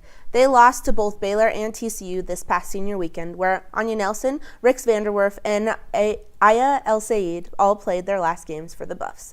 The losses solidify CU's spot near the bottom of the Big 12, eliminating them from contention for the Big 12 championship. With the team being ranked 75th, there's also no way for them to make it into the 64-team NCAA championship. The final record for the team was 10-13, going 2-11 in conference play. Our esteemed colleague Colby Wyatt is devastated and traveling to California. The team will be spread out, attending 4 separate meets. The majority of the team is at the Brian Clay Invitational in Azusa, California, which includes sprints, long distance, and hammer throw. A few of our hurdlers and javelin throwers will be in Walnut at the Mount Sac Relay Meet. And the Long Beach and the Pacific Coast Invitationals will feature 7 athletes competing in various throwing events, the 400-meter and the 400-meter hurdles. There's less than a month for the team to hit their stride before the Big 12 championship meet. Welcome to Folsom Feud. I'm your host, Colby, here with 3 contestants today, Lincoln, Balin, and Kieran. Lincoln, start us off. I'll take game day etiquette for 200. All right. This is the best way to show respect during the CU fight song. What is standing, singing loud, and raising your hand in the hook 'em horn sign? Not what we're looking for. Balin, you have an answer? What is stand up, sing loud, and do the Ralphie horns? Correct. Balin, the board is yours. Give me tailgate traditions for 400. All right, here's the answer. The must-have item to wear on game day to show your Buff pride. Kieran? What is black and gold? That's correct. Nothing says school spirit like those 2 colors. Choose the next one. Let's do fan etiquette for 600. Fan etiquette? No, I know. Top of the 7th here from Scott Carpenter. Buffs leading 3-7. Both teams scoring 2 runs last inning in their respective half innings. Miami looking to score some runs here in the top of the 7th. Yeah, and as we remarked, the temps dropping just a little bit. Yeah, getting a little chilly. Might need a jacket or so here. Yeah. Pretty soon. Fans bundled up in blankets. I wish we were up here too. I wouldn't mind a blanket. I could get cozy. That one in for a ball. I actually have a migraine now, Quinn. I'm sorry. Oh. And the best thing to do when you get a migraine is to cover half of your vision with Really? your hand. Yep, because your eyes are taking in and processing less light. That puts in for a ball. Yeah, 2-0 here to Callan Newton, the pitcher. He struck out in his last appearance. That one swinging hard on that ball. Will be a 2-1 count now here to the pitcher. Interestingly, Newton was taken off of the mound, but he's still hidden, which makes sense. That one swinging hard at that one, Also, well outside the zone. Also, a pitcher leading off pre-universal DH rule. It's kind of beautiful. Yeah, I mean, before Ohtani, who was the last to do that? That's a good tweet. That should be a trivia question. That one swinging at it, and that is a strikeout here for the Buffs. Striker. Like it's soccer. Pitcher on pitcher Shortstop, prime right there. Yeah.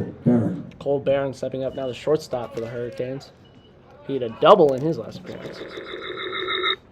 That's not.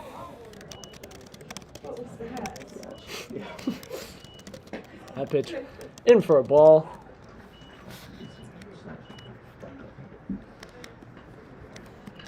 Aiden Bartz with the 1-out count here now on Barron. Wow, it was Logan Webb. Logan That Webb. makes sense. He just pitched yesterday, I think. Or no, it was That pitch it was in the day 2-0. before. I have Robbie Ray on my. Oh. And he's Robbie Ray, the same team, right? Robbie Ray, Giants. Yeah. Yeah. Robbie Ray's doing fantastic this year. 2-0. Swinging on that one. Gets a little bit right. Will it make it over the fence? It will. 2-1 here now on that foul ball. Actually, we'll take this time and talk about it. I also have Garrett Crochet in my fantasy. He's dealing. Negative 27 points. I almost lost to the least 0.4 in our league because he gave me negative 27 points and then followed it up with a 2-point performance against the Yankees. That's not great. Very rare start. The White Sox within him is coming back. Yep. 2-1 count here now. Swinging on it, that one kicked to third. Easily makes a throw across for the second out of the inning. Shine to Tunks. Good arm for a pitcher. Yeah, 6'3". It's a classic play. We like to say routine play because you watch so much professional baseball. It is a routine play, but in club baseball, Yeah, that hot corner. it is. Yeah, it is just like you gotta really appreciate it in club baseball. I mean, You know, Cincinnati It's- Reds are a it's- pretty nothing team. yeah, it's So that's a conversation we were having earlier. Oh, that one well inside. Having Oh, to yeah, leap we out of were- the way was Logan Carter, the center fielder. we're talking about like teams that aren't good. They're not bad. You just kind of forget they exist sometimes. Like if Cincinnati, they're leading the NL Central. Doesn't matter. if you were naming teams, Still a nothing burger team. if you were naming teams, sometimes you just forget certain teams. Oh yeah, the Reds. I never remember them. Yeah. The Brewers is a good one too. You did bring that up. I'm also just a Brewers hater though, as a Cubs fan. Oh, Always gonna hate the Brewers. Yep. NHL is a little It's a guilty little of doing that confusing. sometimes too. 1-1 count here now. Swinging through it. That one will kick back. Like I forget the Predators like this sometimes. Yeah, that's fair. They're a know? pretty forgettable team. Yeah. A lot of forgettable teams out there. Yeah. I would say the Hornets, but I feel like they're so bad that you remember them, you know? Yeah, because like you can't say the Jets because everyone knows the Jets. Yeah, everybody thinks of the Jets. Yeah. But like the Tennessee Titans, nobody's thinking about You the forget Tennessee them. Titans. Yeah. 1-2 count here now. As Carter.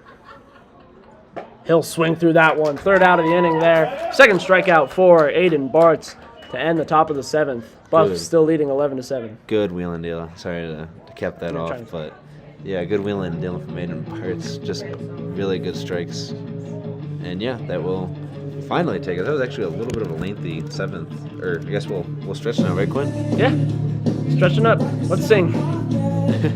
No, ladies and gentlemen, but nonetheless a great play, a homer for Finn Simones in the Rocky Mountain face-off as the Rams came into Boulder. That's all I've got for you this week here on Skill Buff Sports. I'm Kieran Walker, wishing you a wonderful weekend. Here we see Xavier McNevitz working on his reader for the live show. If we didn't have these readers done by Thursday night, chances are we would not be airing this show right now. Be like Xavier. Get your readers done. And don't forget to click save so that you don't lose any of your hard-earned work.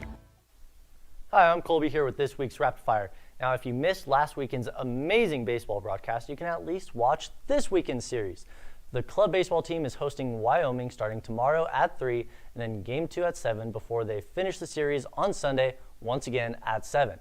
And the volleyball team is in Fort Collins with a spring version of the Rocky Mountain Showdown. They begin tomorrow at 11 a.m. And speaking of the Rocky Mountain Showdown, the club Lacrosse team is hosting the Rams tomorrow at 7 on Kit Field. And finally, the track and field team is off to warmer weather, competing at 4 different meets throughout California: the Mount Sac Relays, the Long Beach Invitational, and the Pacific Coast Invitational. But the majority of the Buffs will be at the Brian Clay Invitational in Azusa. That is all for Rapid Fire. My name is Colby, and back to you at the desk. It's now time for the answer to this week's trivia question. Earlier, we asked you what the average height and weight of the football team is. The answer is, drumroll please,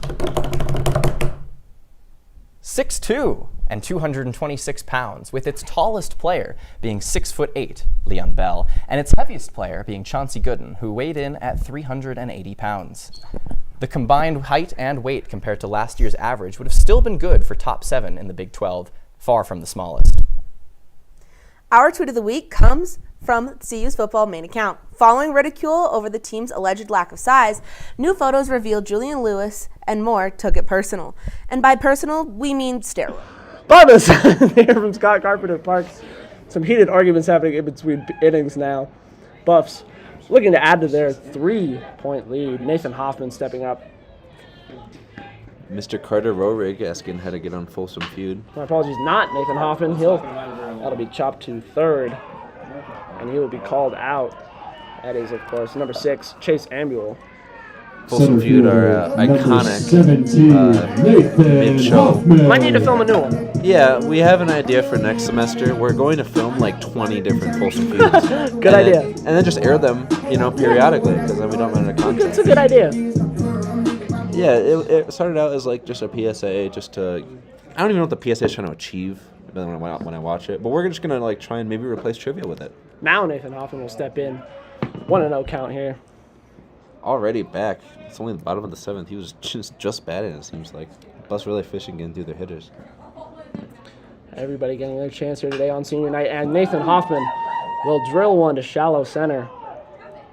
Trying to get there, he will catch it easily. Logan Carter under that one. He's been very active here today. Have you ever been in an First MLB baseman, game? number 29, Nathan Tunks. Maybe you were guilty of being one of the people that did this, but like get on your feet and start screaming for a fly ball. Oh, that you yeah. thought was Happens a to me homer. all the time. You thought it was a homer, but it's so shallow of a fly out that like you just get embarrassed that you cheer for it. Ridiculously embarrassing. Nathan Tunks up to bat here now, but yeah, that happens pretty often to me, I feel like. And I watch a lot of baseball. You think I'd know. Yeah. That one chopped just foul on the left side. It's kind of taught me to Buffs battling to get to that ball. like now I will be like very patient and just wait until I see that ball back in play before I make my judgment. Like Sometimes I just get a little excited. Though. Sometimes I gotta hop up. I'm very late to react to that just because I don't want to feel stupid. They left because they couldn't anymore. That one low, 1-1 count here now. To the first baseman, Nathan Tunks. Tunkerton, as he A lot just of got nicknames coming out of the dugout here. That one. Yeah, I'm sorry we called you the too. cone earlier. I kind of earned the nickname myself, unfortunately. You did bring it into as much a as I would BJ's love to restaurant. complain. I did bring an ice cream. And then you cone. like periodically ate it between. Okay, what was I gonna do? Just leave it? That one in tight on Nathan Tunks. He jumps out of the way. It's all love though, Miami and Colorado. A little bit of a fake tag there from Cesar Pavon, who I cannot be saying the name right. I keep saying the first name like it's Spanish and the last name like it's French, and I don't think that is correct. Yeah. I keep saying Cesar Pavon, which is not. It's an interesting combination. Could be how you pronounce it. 3-1 here count. That one well in the dirt. He will take his base as Tonks walks to first.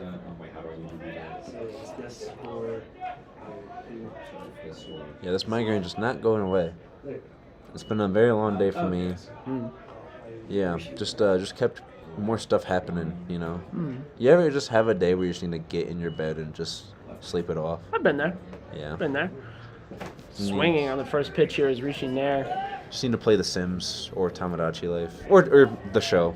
Oh, a lot of simulations. Yeah, I like relaxing It's with a the lot show. of baseball. Yeah. Yep. I really had a deeper appreciation of baseball last year, and this is just such a beautiful sport. That pitch coming in. Such a romantic 1-1 sport. here now to Nair. Yeah, absolutely. It always just boggled my mind. People don't like baseball. I was very late to it. Like hockey, I was in high school when I got into it, and now it's my favorite sport. Baseball, I just never gave a chance. Yeah, I think a lot of people don't do that. I think a lot of people don't give baseball the chance it deserves. And then you just start watching it, and oh my God, it's just so beautiful. Nair hits one to the second baseman here. Miami now enough time to Oh. throw 1-2, and they will throw it away. Bryce Smith will make it to third. Nair will hold at first. Shortstop, number 15, Finn Dare I say, Simone. one of the first legitimate errors I've seen. I mean, that cannot have been more Yeah, than. that was a simple throw. That cannot have been that far away. Bit of a mess up there for Miami. Runners at the corners here with 2 outs for the Buffs. Looking to add to that 11-7 lead. How are you liking my iPhone camera? It looks pretty good. I'm surprised at how quick it's catching up. You know, Yeah. it's not laggy. Yeah, and it's not obviously our broadcast. We would love to have not a MacBook microphone. That'd be nice. It would be nice, but we do not have Sometimes that's army just how it equipment. is. Yeah, we don't have army equipment. Zoom recorders are expensive. Finn Simone stepping up here now. He will take a ball high. He's looking to get 1 run in here. The runner on first. I will say that the audience is very gracious. As long as we give them a picture and mics, they're so nice to us. Yeah. I always love hearing stories We about. understand. This one, Simone chops it up, and that'll be an easy out at second base. No mistake about that one. Buffs score no runs here in the bottom of the 7th. And we will see you top of the 8th.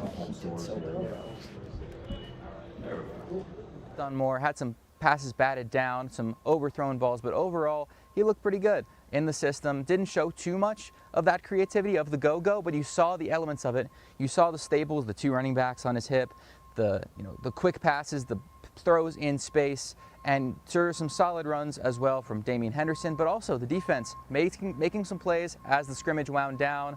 Mojo Williams, New Orleans native, the freshman cornerback, ended the day with an interception, and that was basically it. It's the glorified practice. You don't want to take anything too hard away from it, but this Buffaloes team looks much more connected than this 3-9 team that we saw last year, and they look much more comfortable around each other. They look to have a lot more fun. They look competitive, and while it may not be a Big 12 title winning team, it's certainly going to be a team that takes steps forward in the right direction to build something for Coach Prime at Colorado. And for the last time at Folsom Field, it's a beautiful day. Got to soak it in. I'm Harrison Simeon for ScoBuff Sports. Welcome into Buff Banter. My name's Jake Chow, joined here with Mason Davis. And we just watched the Buffaloes take Folsom Field in their spring game, Coach Prime's 4th one here in Boulder. And it looked like a pretty good one. Mason, what were your key takeaways from the spring game? Yeah, I think my first and biggest takeaway, Jake, we saw it on the very first play of the game, the new offensive go-go system coming here to Boulder, along with new offensive coordinator Brendan Marion. That first play, that trick play downfield, and then more throughout that first series, we saw speedsters getting into space, short opportunities, but turning it down into more, pushing it down the field, and then eventually setting up that long touchdown, for sure. Yeah, absolutely. And it feels like a bit of an extension of that Pat Shurmur offense that frustrated Buff fans throughout the entire season last year. And we knew it wasn't really living up to its potential. And Brendan Marion coming in, kind of revamping it, and really building it to a skill set that complements the players that are wearing the black and gold this year. We welcome you back to Scott Carpenter Park. Right fielder Gabriel Gonzalez stepping up to the plate. He's got 3 singles here today. He is hot at the bat. And first pitch swings. This one will go to the shortstop. Easily handled. And an easy throw, and he will not get his 4th single of the day. I mean, we were on camera probably 5 seconds or 7, maybe. Can't go wrong with a little first pitch swinging, though. Yeah, first pitch, best pitch. Yeah, Are you a that's what they first say. pitch? Are That's you a what they first say. pitch, best pitch? I believe it. Or are you a sit on the first pitch? I'm a believer in first pitch, best pitch. Me too, You know? me too. I mean, you can't be it every time. But, every once in a while, gotta be. That one in for a ball. Tyler's visiting the press box once again. It is 1-0. If I'm not mistaken. 1-0 count. If I'm paying attention. That was just below the zone. Joshua Perez, who I didn't bring this up earlier, Oh, it's not Joshua Perez. My apologies. They've put in a sub Yeah, here, that is. who we do not know the name of, unfortunately. You were saying? 2-0. Joshua Perez is wearing the number 42, which I thought was interesting. I thought no one was allowed to wear 42. That's kind of what I was in the MLB. thinking. But then again, didn't that one right up the middle, but it is snagged by Another- Finn Simones. Another shortstop player. Yeah, another classic. 6-3. Doesn't Chris Sale wear 42 though? I don't think so. Doesn't Chris Sale wear 42? I don't think you're when he allowed was to. when he was with the Braves. Well, of course, the Braves don't have a front number. Chris Hill's also a million years old. So there's a chance he did it before. No, because they retired 42. Yeah, there's 51. Who? I swear there is a player somewhere. There once a year they do all wear 42. Oh, there's a day. It's Jackie Robinson Day. I know. That's what I was And then I saying. think a week after is his birthday. Because it's the day he broke the color barrier, not It makes sense that's not his birthday. It's not a federal holiday. Yeah. This pitch coming in. Maybe not Chris Sale. I swear there's a pitcher I see that wears 42. Logan Webb. Yeah. Actively? Yeah. Was that like half swung? Oh wait, I'm sorry. We're still on the leadoff. Oh. I was like, yeah, my I was Wi-Fi, like, my what? Wi-Fi is bugging. I'm sorry. I apologize. 1-0 count here now to Cesar Pavone. Cannot be how you say that. I apologize. It's okay. It can't be both. That's a swing there. 1-1. I remembered Mariano Rivera. 42? Yep, 42. Pavone. Yeah, it says one more. It can't be French and Spanish. No, wait, it's French. It could be Pavone. No, it's not Pavone. It could be. No, I believe. Fouled straight back here. 1-2 count here I now. believe- Cesar Pavone. I don't know how long Rivera was playing, but I think he was grandfathered in because they only retired. Nunez. Pavone. They only retired Jackie's number 97. I don't know how long Rivera was playing. Maybe not even that. I guess it grandfathered in. It's like how some players can still do dip. 1-2 now. That one in the dirt. 2-2 count now. It's like the 95. So he was wearing it. and Okay, then so it's a grandfather situation. Okay. Grandfather rules are the best rules. Oh, in this absolutely. sport. No visors. No visor. I was Greatest about to thing on the say planet. that. Yep. No visor is the greatest thing on the We are planet. sadly approaching. I know. The end. It's gonna be so sad. Who thinks it's gonna be That's that? I was just about to ask you that Damn. question. Ryan O'Reilly? Ryan O'Reilly's the best of the group. who's Or still is it doing gonna be? It I don't. could be Jamie Benn. I don't like Jamie Benn. That one fouled straight back here. 2-2 still. I don't like Jamie Benn, but I really don't like Jamie respect. I really respect the no visor. Yeah, can't go Is wrong. it? Are those the last two? No, it's Because him. Wayne Simmons doesn't wear one, right? Wayne Simmons is retired, unfortunately. I'm sorry. Zach Bogosian still wears one. Bogo, yeah. Well, he doesn't wear one, I guess is what I'm saying. And Ryan Reeves still doesn't wear one. Oh, Revo, yeah. Ryan Reeves might be done. So, Yeah. unfortunately, he is kind of a bad hockey player. But Or this good. one coming in, that one. In for the strike. Looking here. And the Buffs will end the top of the 7th without a run. Still leading 11-7. Yeah, but the Canes. Sorry, I wanted to give you one more chance to redeem Oh, good, yourself. good, Quan. The Canes really creeping up though, and Yeah. keep shouting out the Buffs. Might Yeah. have a really good 8th and 9th coming up. Yeah, Buffs looking for some runs here in the bottom of the 7th.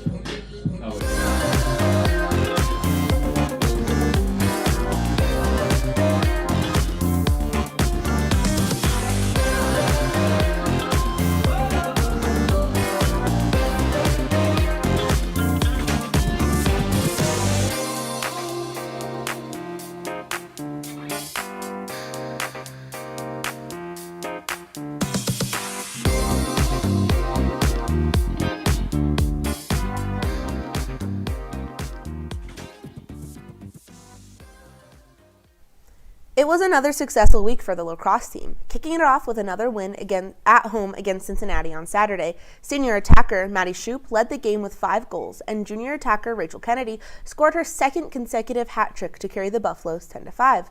The Buffaloes remain undefeated at home in the late season and stand 3-1 in conference play. The Buffaloes carried the momentum into a heated in-state rivalry game against number 18 Denver on Wednesday. Junior attacker Rachel Kennedy fueled CU with 5 goals, a new career high for her, and sophomore goalkeeper Elena O had 5 saves on the night. The DU men's hockey team was also in attendance with their shiny national championship trophy, but it wasn't enough to rally the Pios over the Buffs, who took a 9-6 win, as well as some bragging rights against another Colorado school. The lacrosse team is escaping the spring snow and heading to sunny California this weekend, where they will play the UC Davis Aggies. This will be the 10th lacrosse match ever between UC Davis and Colorado, where Colorado... Bottom of the 8th here. Scott Carpenter Park finally getting the inning right here. Buffs leading 11-7. I do know the score of the game at least. And we are in the 8th, and you said the bottom of the 7th. I said 8th. No. In the Oh, okay. going into break. Just start here. Just start. I'm having a better start here. Also, Quinn, I never asked your favorite MLB team. Favorite MLB team? I'm a Chicago Cubs fan. Nice. My mom is from just outside Chicago. I've been a Cubs fan longer than I've been any other sports fan. Nice. Played t-ball for them when I was about 5. Probably the greatest day of my life. I mean, you would think I was playing for the team in real life, honestly. I'm from Massachusetts. I'm a Red Sox fan. Yeah, fair. Finger roll. I mean, we're doing horrible. Yeah. I think the Rockies are doing better. Stuff. Rockies hit their 10th win the other day. Yeah. Congratulations to Rockies. I don't think the Red Sox have done the same. So 10 wins before they lost 50, which they did last year. They're already doing better than this time in June. Fantastic. They did not win 10 games until June last year, so April's fantastic for them. Buffs looking to get a little bit of that Rockies magic. Swinging on it is Wayne. And similarities with both teams. Really young, bright futures for the Buffs and the Rockies. No, we beat Minnesota actually. It was 12-1. We beat Minnesota, and then we've lost the next however minutes. But I mean, I will say these new players, these young players for the Rockies, TJ Rumfield, Chase Dollander. Yeah, a lot of good young Rocks out there. Yep. It's a very, very fun time. Join the Rockies bandwagon now, because dare I say the October word? Rocktober is back, baby. We can't that jinx one now it's not going to happen. Does not hit off the back of Cole Wayne. That'll go in for a ball, 1 and 2. Now it's not Rocktober's going to happen, baby. No, you can't jinx it. Rocktober's going to happen. The more you say it, the less it's going to happen. As the as a depressed Mets fan in the box here, which understandable. You know, it's just a bad baseball team to pick. You got the Yankees there, and I can respect it though. I can respect the Mets fan. You have to. That won the ball. Did you see the Twins post yesterday that said, what can you buy in a dozen? And it said, we were just looking at this post. Eggs and Mets losses. That was killing. It's a great post. That's cool, man. The Mondani. Yeah, the curse of the Mondani. Yeah, when he met with Mrs. Met, and it was all down. Back to the Buffs. Mr. Met over here is in shambles. This one hit up right to the second baseman. Right in the glove of the mystery man, not listed here on the sheet. Second baseman, number 28. Hurricanes really forced to work right now. Are these? Oh, I'm sorry. I did update the sheet without telling you. Forgive me, Quinn. Oh no, I appreciate it. I just don't know where I am. Yeah, the Hurricanes really working in the infield today, having to make a lot of 6-3s, 5-3s. Yeah. A lot of good defense here from the Hurricanes. That one in for a strike. Not something you see often in club, as we've talked about all game. You don't see a lot of good defending, but today they both look good. I thought you were gonna say ground-out pitchers. Ground-out pitchers, that too. You don't see that a lot, but you don't see a lot of ground-out pitchers in general. Baseball anymore. Yeah, it's all fly-out nonsense. No, everyone wants to be a strikeout pitcher. Everyone wants to be Crochet or Skeens. What happened to a good ground-out pitcher? Yeah. You know, everyone wants to be the big guys. That one hit through the gap, and a single here for Bryce Smith. I'm more of he will look to second, but stop at first. I'm more of like a Jackson Uribe guy myself. You know. Yeah, can't go wrong. Or Tyler Glass, no, he's still doing it. I mean, he just had a really good game with the Dodgers shutout, 8-inning shutout. Got great hair. The other day. Yeah. Left fielder, Glass number was a very smart guy. 21, Peter Nickerson. I always see videos of him talking about his pitches. Speaking of pitches. Speaking or of pitches. pitchers. Speaking of pitchers. Peter Nickerson. Yeah, Peter Nickerson, yep. Peter Nickerson kind of sounds like a children's book character. I think I'm thinking of like Nicholas Nickleby is really the only reason, because it has the word Nick in it. But Peter Nickerson, I could see him like, I don't know, stealing socks or something. It's a good name. I mean, it's a good name, yeah. It flows off the tongue perfectly. He's got a great baseball player. Oh, yeah. A lot of these guys have great baseball player names. Pretty much all of them, honestly. Yeah. You cannot be named Cole Wynn and not play baseball. Oh, yeah. That one perfectly hit her on the left side line. He wants 3. He'll go in and stop at third here. A double for Peter Nickerson. Third baseman. And the Buffs are eating that up. Just a really good momentum shifter. I mean, that's a perfect hit. If the Canes aren't out of it, getting in the spot, and if they can't get out of it, that's got to be the final nail in the coffin. Absolutely. Just I mean, that is all the momentum right now. That's all the Buffs need to do. A beautiful hit up the left field line there. I'm surprised you're not wearing a sweatshirt right now. I'm getting chilly. I'm putting the jacket on. Okay. You know, I kind of forgot it was in here. The jacket's coming on. Forgot my jacket was even in here. I packed this for baseball like 2 weeks ago now. It's just been in there. So kind of a good move, though. If I can get it on. Pitch coming in. That one goes for a ball. Goes all the way back. Runners will not go. Weird passed ball. It like Kind of a trickle. It Five-hole situation. it fell into his lap and then rolled behind him. Yeah, not a common. Yeah, it looked like a who's the Canes goaltender from last Anton night? Forsberg? Yeah, Anton Forsberg. Did he play yesterday? I'm guessing. Yeah. Oh yeah, he did. Oh, you watched that game? I didn't watch it. You didn't? I did not. I Oh. saw game 1 and 2, but I did not see game 3. Are you an Avs fan or are you a Hawks fan? I am not an Avs fan. I am a Bruins fan. Oh, I forgot about that. I am so sorry. Yeah, you should be because we lost. I am sorry for your Bruins. We lost yesterday. To this poor Sabres. Which is, hey, but you gotta like the Sabres. I know. It's hard not to root for the Sabres. Honestly, it's so It's a good loud. story. It is so loud in Buffalo. Yeah, I mean, It's not that easy. New York Saints. I'm not discussing anything about Barry Trotz right now. Let's go, Barry Don't get me heated here in the booth. A rival? And they will get a. Yeah. Get a full visit. Pitchers meeting here. Base as runners we're watching a visit. baseball game, talking about baseball. Base runners visit, mound visit, outfield visit. Everybody gets to hang out for a little bit. It's kind of Little that's why outfield visit. baseball is beautiful. They don't get to hang out as much in the other sports, although they do have TV timeouts now. I suppose they get to hang out. Then. I do wish in club sports we had TV time. I could like just. Replays would be so beautiful. Oh, we could fit so much like talking more into it. Yeah, it would be kind of nice. And baseball's beautiful because you get to chat for a little bit. Hockey, you cannot do that. too quick. Ambule. You can barely get anything in if you're doing color. Yeah, you really got to sit in your hands. Yeah, and like if you got something to say and it happened Oh well. more than 5 minutes ago, it's over for you. You can't bring it up anymore. Yep. I mean, you can talk over them, but And they'll Have a have good melts ready that you can go back and talk about it. Yeah. But few and far between. Chase Ambule will watch. Yeah. Ball one come in here. Avalanche, very convincing win. It was a little touch and go. That overtime game was pretty ridiculous. Oh, don't get me started on Cannot that. believe that they I probably lost a couple years of my life watching that game. That one in for a strike. 1-1 here now to Ambule. Although the Avs did open up very early, I was really concerned because they did not. They took until the end of the second, and then the third, game 1 and 2, and Yeah. then game 3 really early goal. Didn't surprise me. I could not believe how well they played against them. 2 I and can't. 1 now. Ball 2. They're like the Panthers the last year, where I they don't grind think you that down. they were. No, they grind you down. I think that the Panthers are actually a good hockey team, though. Well, I think Okay, that the yes, but like the philosophy is still the same. You try to grind down your opponent. they're very. I'm not equating the They're Panthers definitely and a the long, Kings. long. Oh, that one right into the Buffs dugout. But the idea is the same. The idea is the same. The Kings are trying to do what the Panthers did and are failing See, horribly. if I wanted to compare a team to the Panthers, I would compare the Philadelphia Flyers. No, Only because I think that they are much better than an 8 seed. yeah, that too. I think Kings are trying to do what the 2012 Kings. That is true. Yeah. classic. I mean, like the Kings they're going. This is win now or that. I mean, that dynasty, if it already hasn't faded. Last year, Franz at Kopitar. Yep. Kind of sad. And isn't it Quicks? Slovenian legend. Isn't it Quicks last year too? Quick's gone. He's a Ranger. I know, Retired. but Quick. We're talking Rangers. Oh, yeah, true. Yeah. Or I'm sorry, He's Kings. retired. Yeah, Quick is done. He's got nothing left in the tank. Swinging through that one and a strikeout here to Chase Ambule. Good The Buffs forced. With 2 outs now. And the base is loaded. I will say props to Center excuse me, props to the I'm sorry for the Hurricanes for getting so many strikeouts, but I am liking how the Buffs very few, if any, looking strikeouts. Whenever they're in those 2 strike situations, they are swinging. Nathan Love to see Hoffman it. watching that first pitch come in for a strike. Yeah, Buffs staying aggressive here. Even, I mean, obviously reason they're not getting the to. best of this Hurricanes pitching unit here. Obviously 11 runs on the board here tonight, trying to get some more. Hoffman watches that ball into the dirt.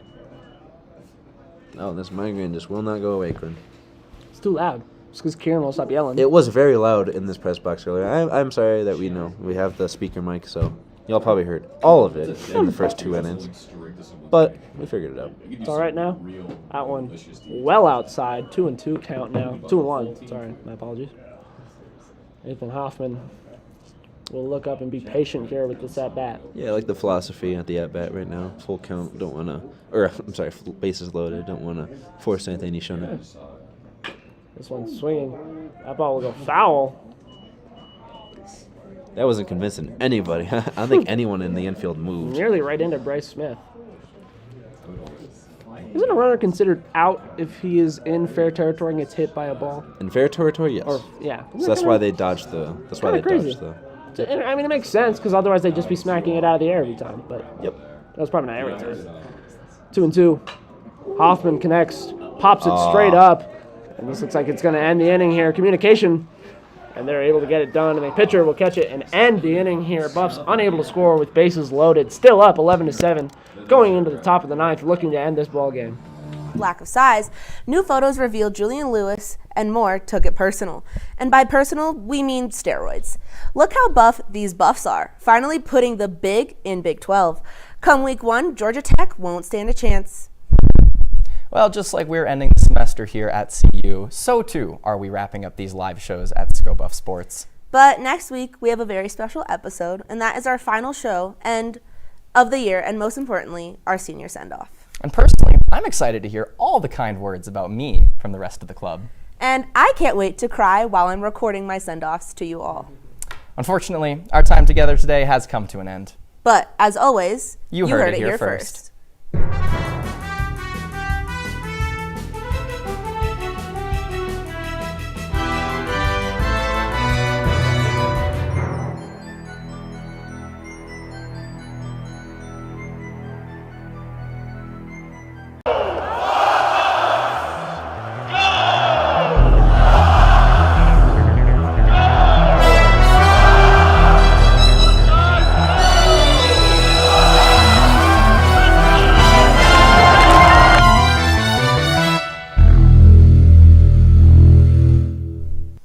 Hello, Buff fans. Welcome to this week's ScoBuff Sports Live Show. I'm your host, Hannah Howell. And I'm Aiden Glockner, also your host. What? Hannah, beautiful spring that we have today. I really don't miss the 70-degree weather that we had literally 24 hours ago. Honestly, Aiden, I'm sure the people going to Disco Line tonight agree with you. Nothing screams disco like a cold front and snow. Well, what does scream disco, though? All you need to know about CU sports this week. We're seeing green this Friday as one of CU's biggest donors made a record-breaking investment into the athletic department. Longtime donors Jeff Crawford and his wife Orsi committed $6 million to CU athletics over the next 3 years. Half of their gift will go to the newly named George King. Back for the ninth, Nathan Hoffman looking for a 9-out save as the Buffaloes lead it 11-7. It's been a barn burner. High-scoring game, but neither side has scored since the 6th. Harrison Simeon back on the mic as Hoffman looks to shut the door. Would be an impressive outing for him. And first he'll face Chris Walsh. Did you have a productive time away from the mic, Harrison? What do you mean? Did you do any work, like homework? Oh yeah, I did actually have an assignment due tonight. A final project for mountain geography. My favorite class that I've ever taken It's at funny CU because Boulder. you may not ever live near a mountain again, depending on like where you go, but you will know everything about it if you see one. Yeah, I will actually know. I Did did not really learn much from this class. Did you learn like how the flat irons were formed or anything like that? Yes, but I forgot. Ah, that's fair. Definitely. They talked about it. I think Because this whole place was an ocean, right? They talked about some. Like all of Colorado and parts of Kansas were just an ocean. That's why it's so flat. But yeah, I have an assignment. Oh shoot! Hold on. I gotta make sure this is correct. Oh yeah, I can take over play-by-play. No, you're good. I just gotta make sure before the 2-1. Swung on, hit to short. Simone's deep back in the infield, but he makes the play. Arm strength on display as Hoffman's drawn a lot of ground balls and is 2 outs away from bringing the Buffaloes to victory. Yeah, the infield doing their job just 24/7. Not a single error, I believe, from the infield today from the Buffaloes. Miami has 2 from the infield at least. So the Buffs really holding it down. A lot of 6-3 outs from the hot corner thus far in the ballgame. Yeah, brings up a pitch hitter for Miami. Did have their roster a moment ago, and a lot of it's a left-handed hitter. A lot of hoodie players today. Yeah, well, it's gotten a little chilly. I imagine they might have tossed them on as the game's progressed. How's that scoreboard going? Did you ever foul ball back? I don't have a 29 on the roster, so cannot confirm who this is. Did you ever care about not wanting to seem weak for wearing hoodies and compression pants and stuff? Like myself in sports? Yeah, absolutely not. When I played, we were always told well, we weren't told, but you were always seen as weak for trying to protect against the weather and stuff like that. Not No, weak, but I mean, yeah, I know, I get you. Like, the football players that you're just tough go, if you don't, yeah. that don't wear any sleeves in the cold. Yeah. 1-2. Swung on and missed. Hoffman with a strikeout and is 1 out away. Miami down their last batter. And it's number 0. We'll have to. I highly doubt there's a 0. I know there were 2 number 1s for some reason. Yeah, the NCBA site, a lot worse than the ACHA site. There were full rosters there, just not everybody has a number. So Yeah. makes sense with the jersey situation. First pitch fouled off. Colorado in a 4-game series will have 2 more at 1 p.m. and 4 p.m. tomorrow from Scott Carpenter. And then the season finale at 10 a.m. on Sunday. You can catch all that action right here on Scoba Sports as always. Yeah, we were so blessed to have so many home games this Oh yeah, semester. it's So been many. an awesome spring year for the Buffs.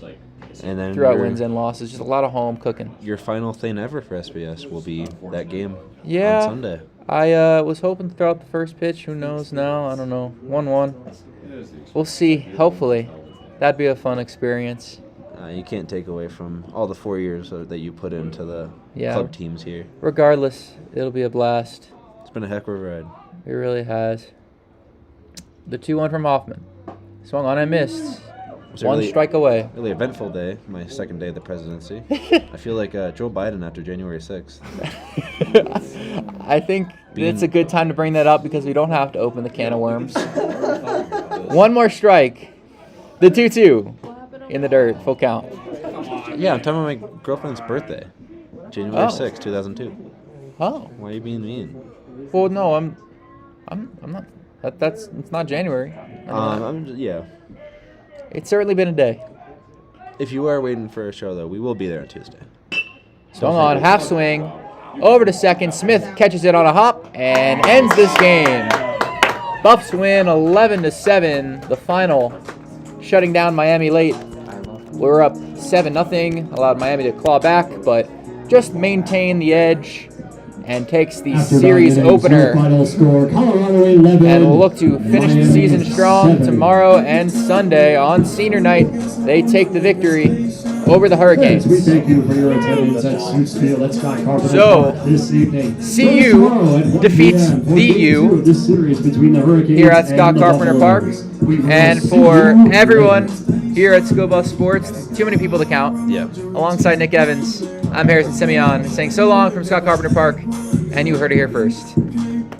What are a few guys that you're looking forward to who are new in black and gold? Yeah, of course, Jake, in 2026, we're built through the transfer portal. So you touched on Danny Scudero. He's going to be awesome, but also someone like Damian Henderson in the backfield. We saw very good flashes from him in the spring game, navigating behind a new offensive line, navigating into space through defenders, creating big chunk plays. We're hoping to see more of that once the regular season comes around with a Deion Sanders football program in Colorado that really has never had that much of an established rushing game. I'd love to see more of that and have a nice balanced attack in addition to Marion's kind of outlet system. And then on the defense side of the ball, we have to mention Mr. Boo Carter coming over from the SEC school in Tennessee. We saw him flying around the field, making big plays, tackles all over, disrupting that offense that Marion's putting out there. But it's good to see that balance and a real statement from the defense, someone new coming over. Yeah, absolutely. And then a guy I mentioned, Danny Scudero, but led FCS in passing or in receiving yards last year, and so he'll be a big addition for this Deion Sanders program. And then also the continuity. A lot of guys from Sacramento State, where Brandon Marion was the head coach, as you mentioned. So it'll be really interesting to see how all of these kind of different skill sets come together and if Coach Prime is built to lead. I know there are some questions, so what's your outlook? What should Buff fans take away from the spring game, and how are you feeling about this coming season?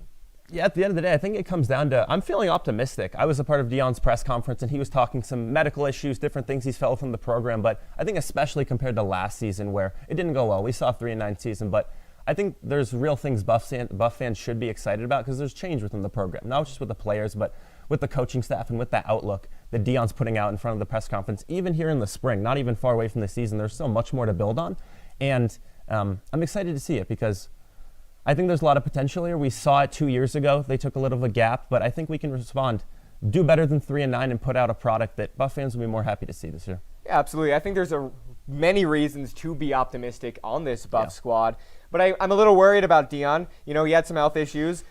He said that there's no concern there for him. But I worry a little bit because Buff fans are souring. Some of the narrative that's being created is he being carried by Shadur and Travis?